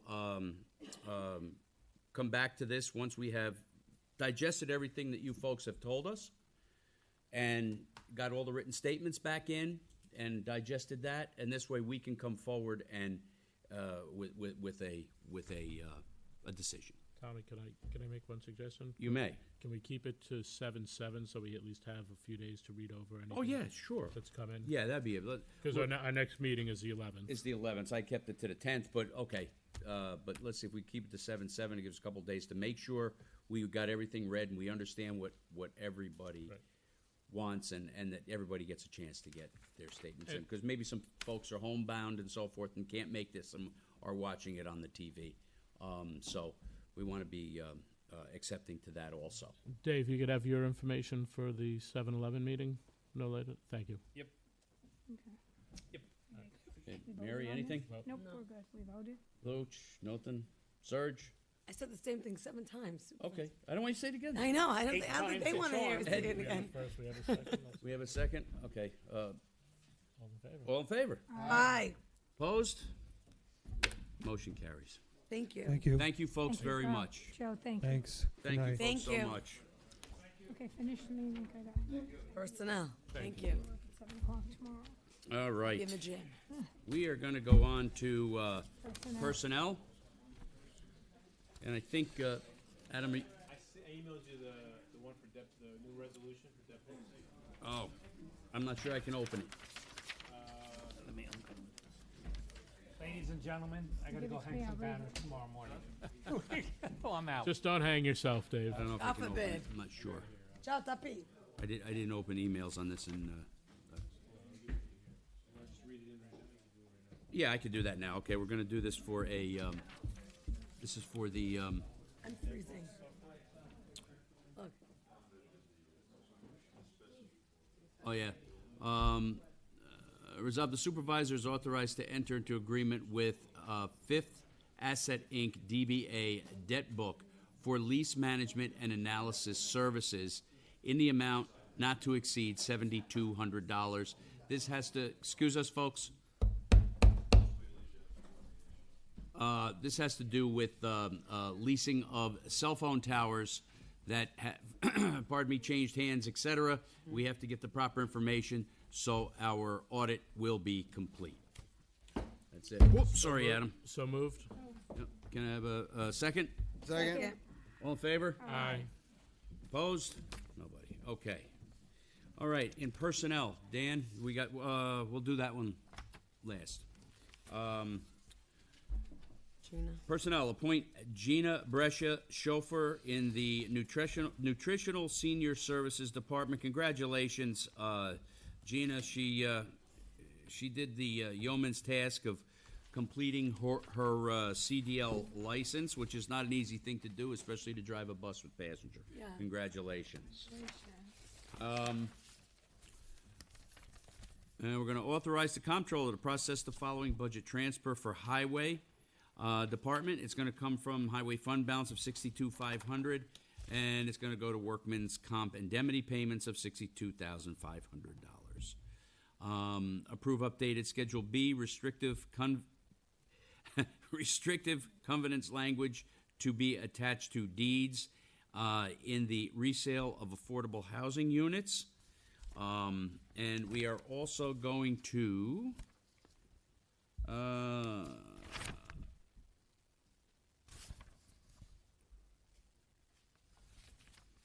on one second here.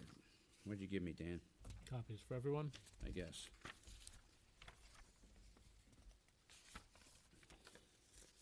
Here's for Diana. For you. Thank you.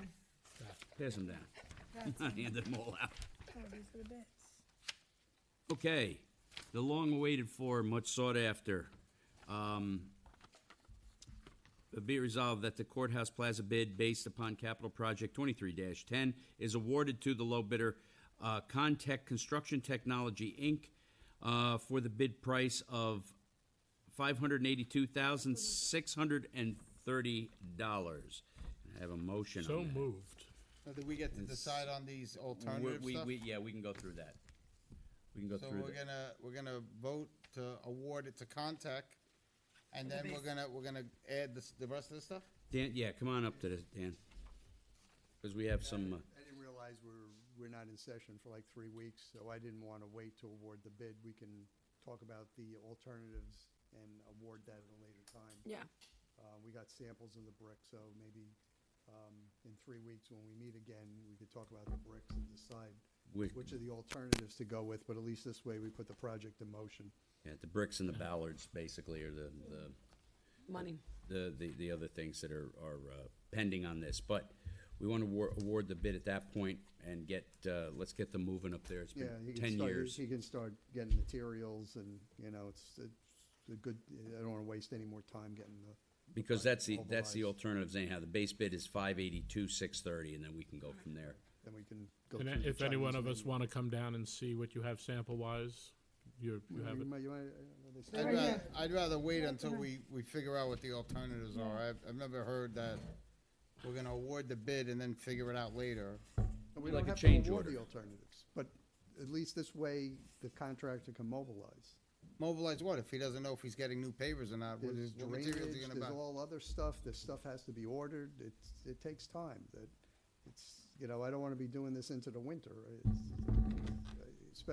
I thought we could do it next week, we can't, because we need to have a discussion about this, but given your schedule, it just doesn't seem like a good idea to wait 3 weeks to have a brick discussion when we know Well, it's not a everything brick, else it's we want to do. additional curb, sidewalk bollards, it's more than just a brick. No, and we could. Treads. We can award that at a later time, but I just feel we put them there so we could decide to do them. We don't need to decide to do them tonight. This just allows us to move forward. Yeah, I do appreciate that you wrote the town board award the base bid. Right. Right. So it's just it's just to get them to start demoing and. Exactly, yeah. And get going. And we can do the alternatives like, almost like a change order, correct?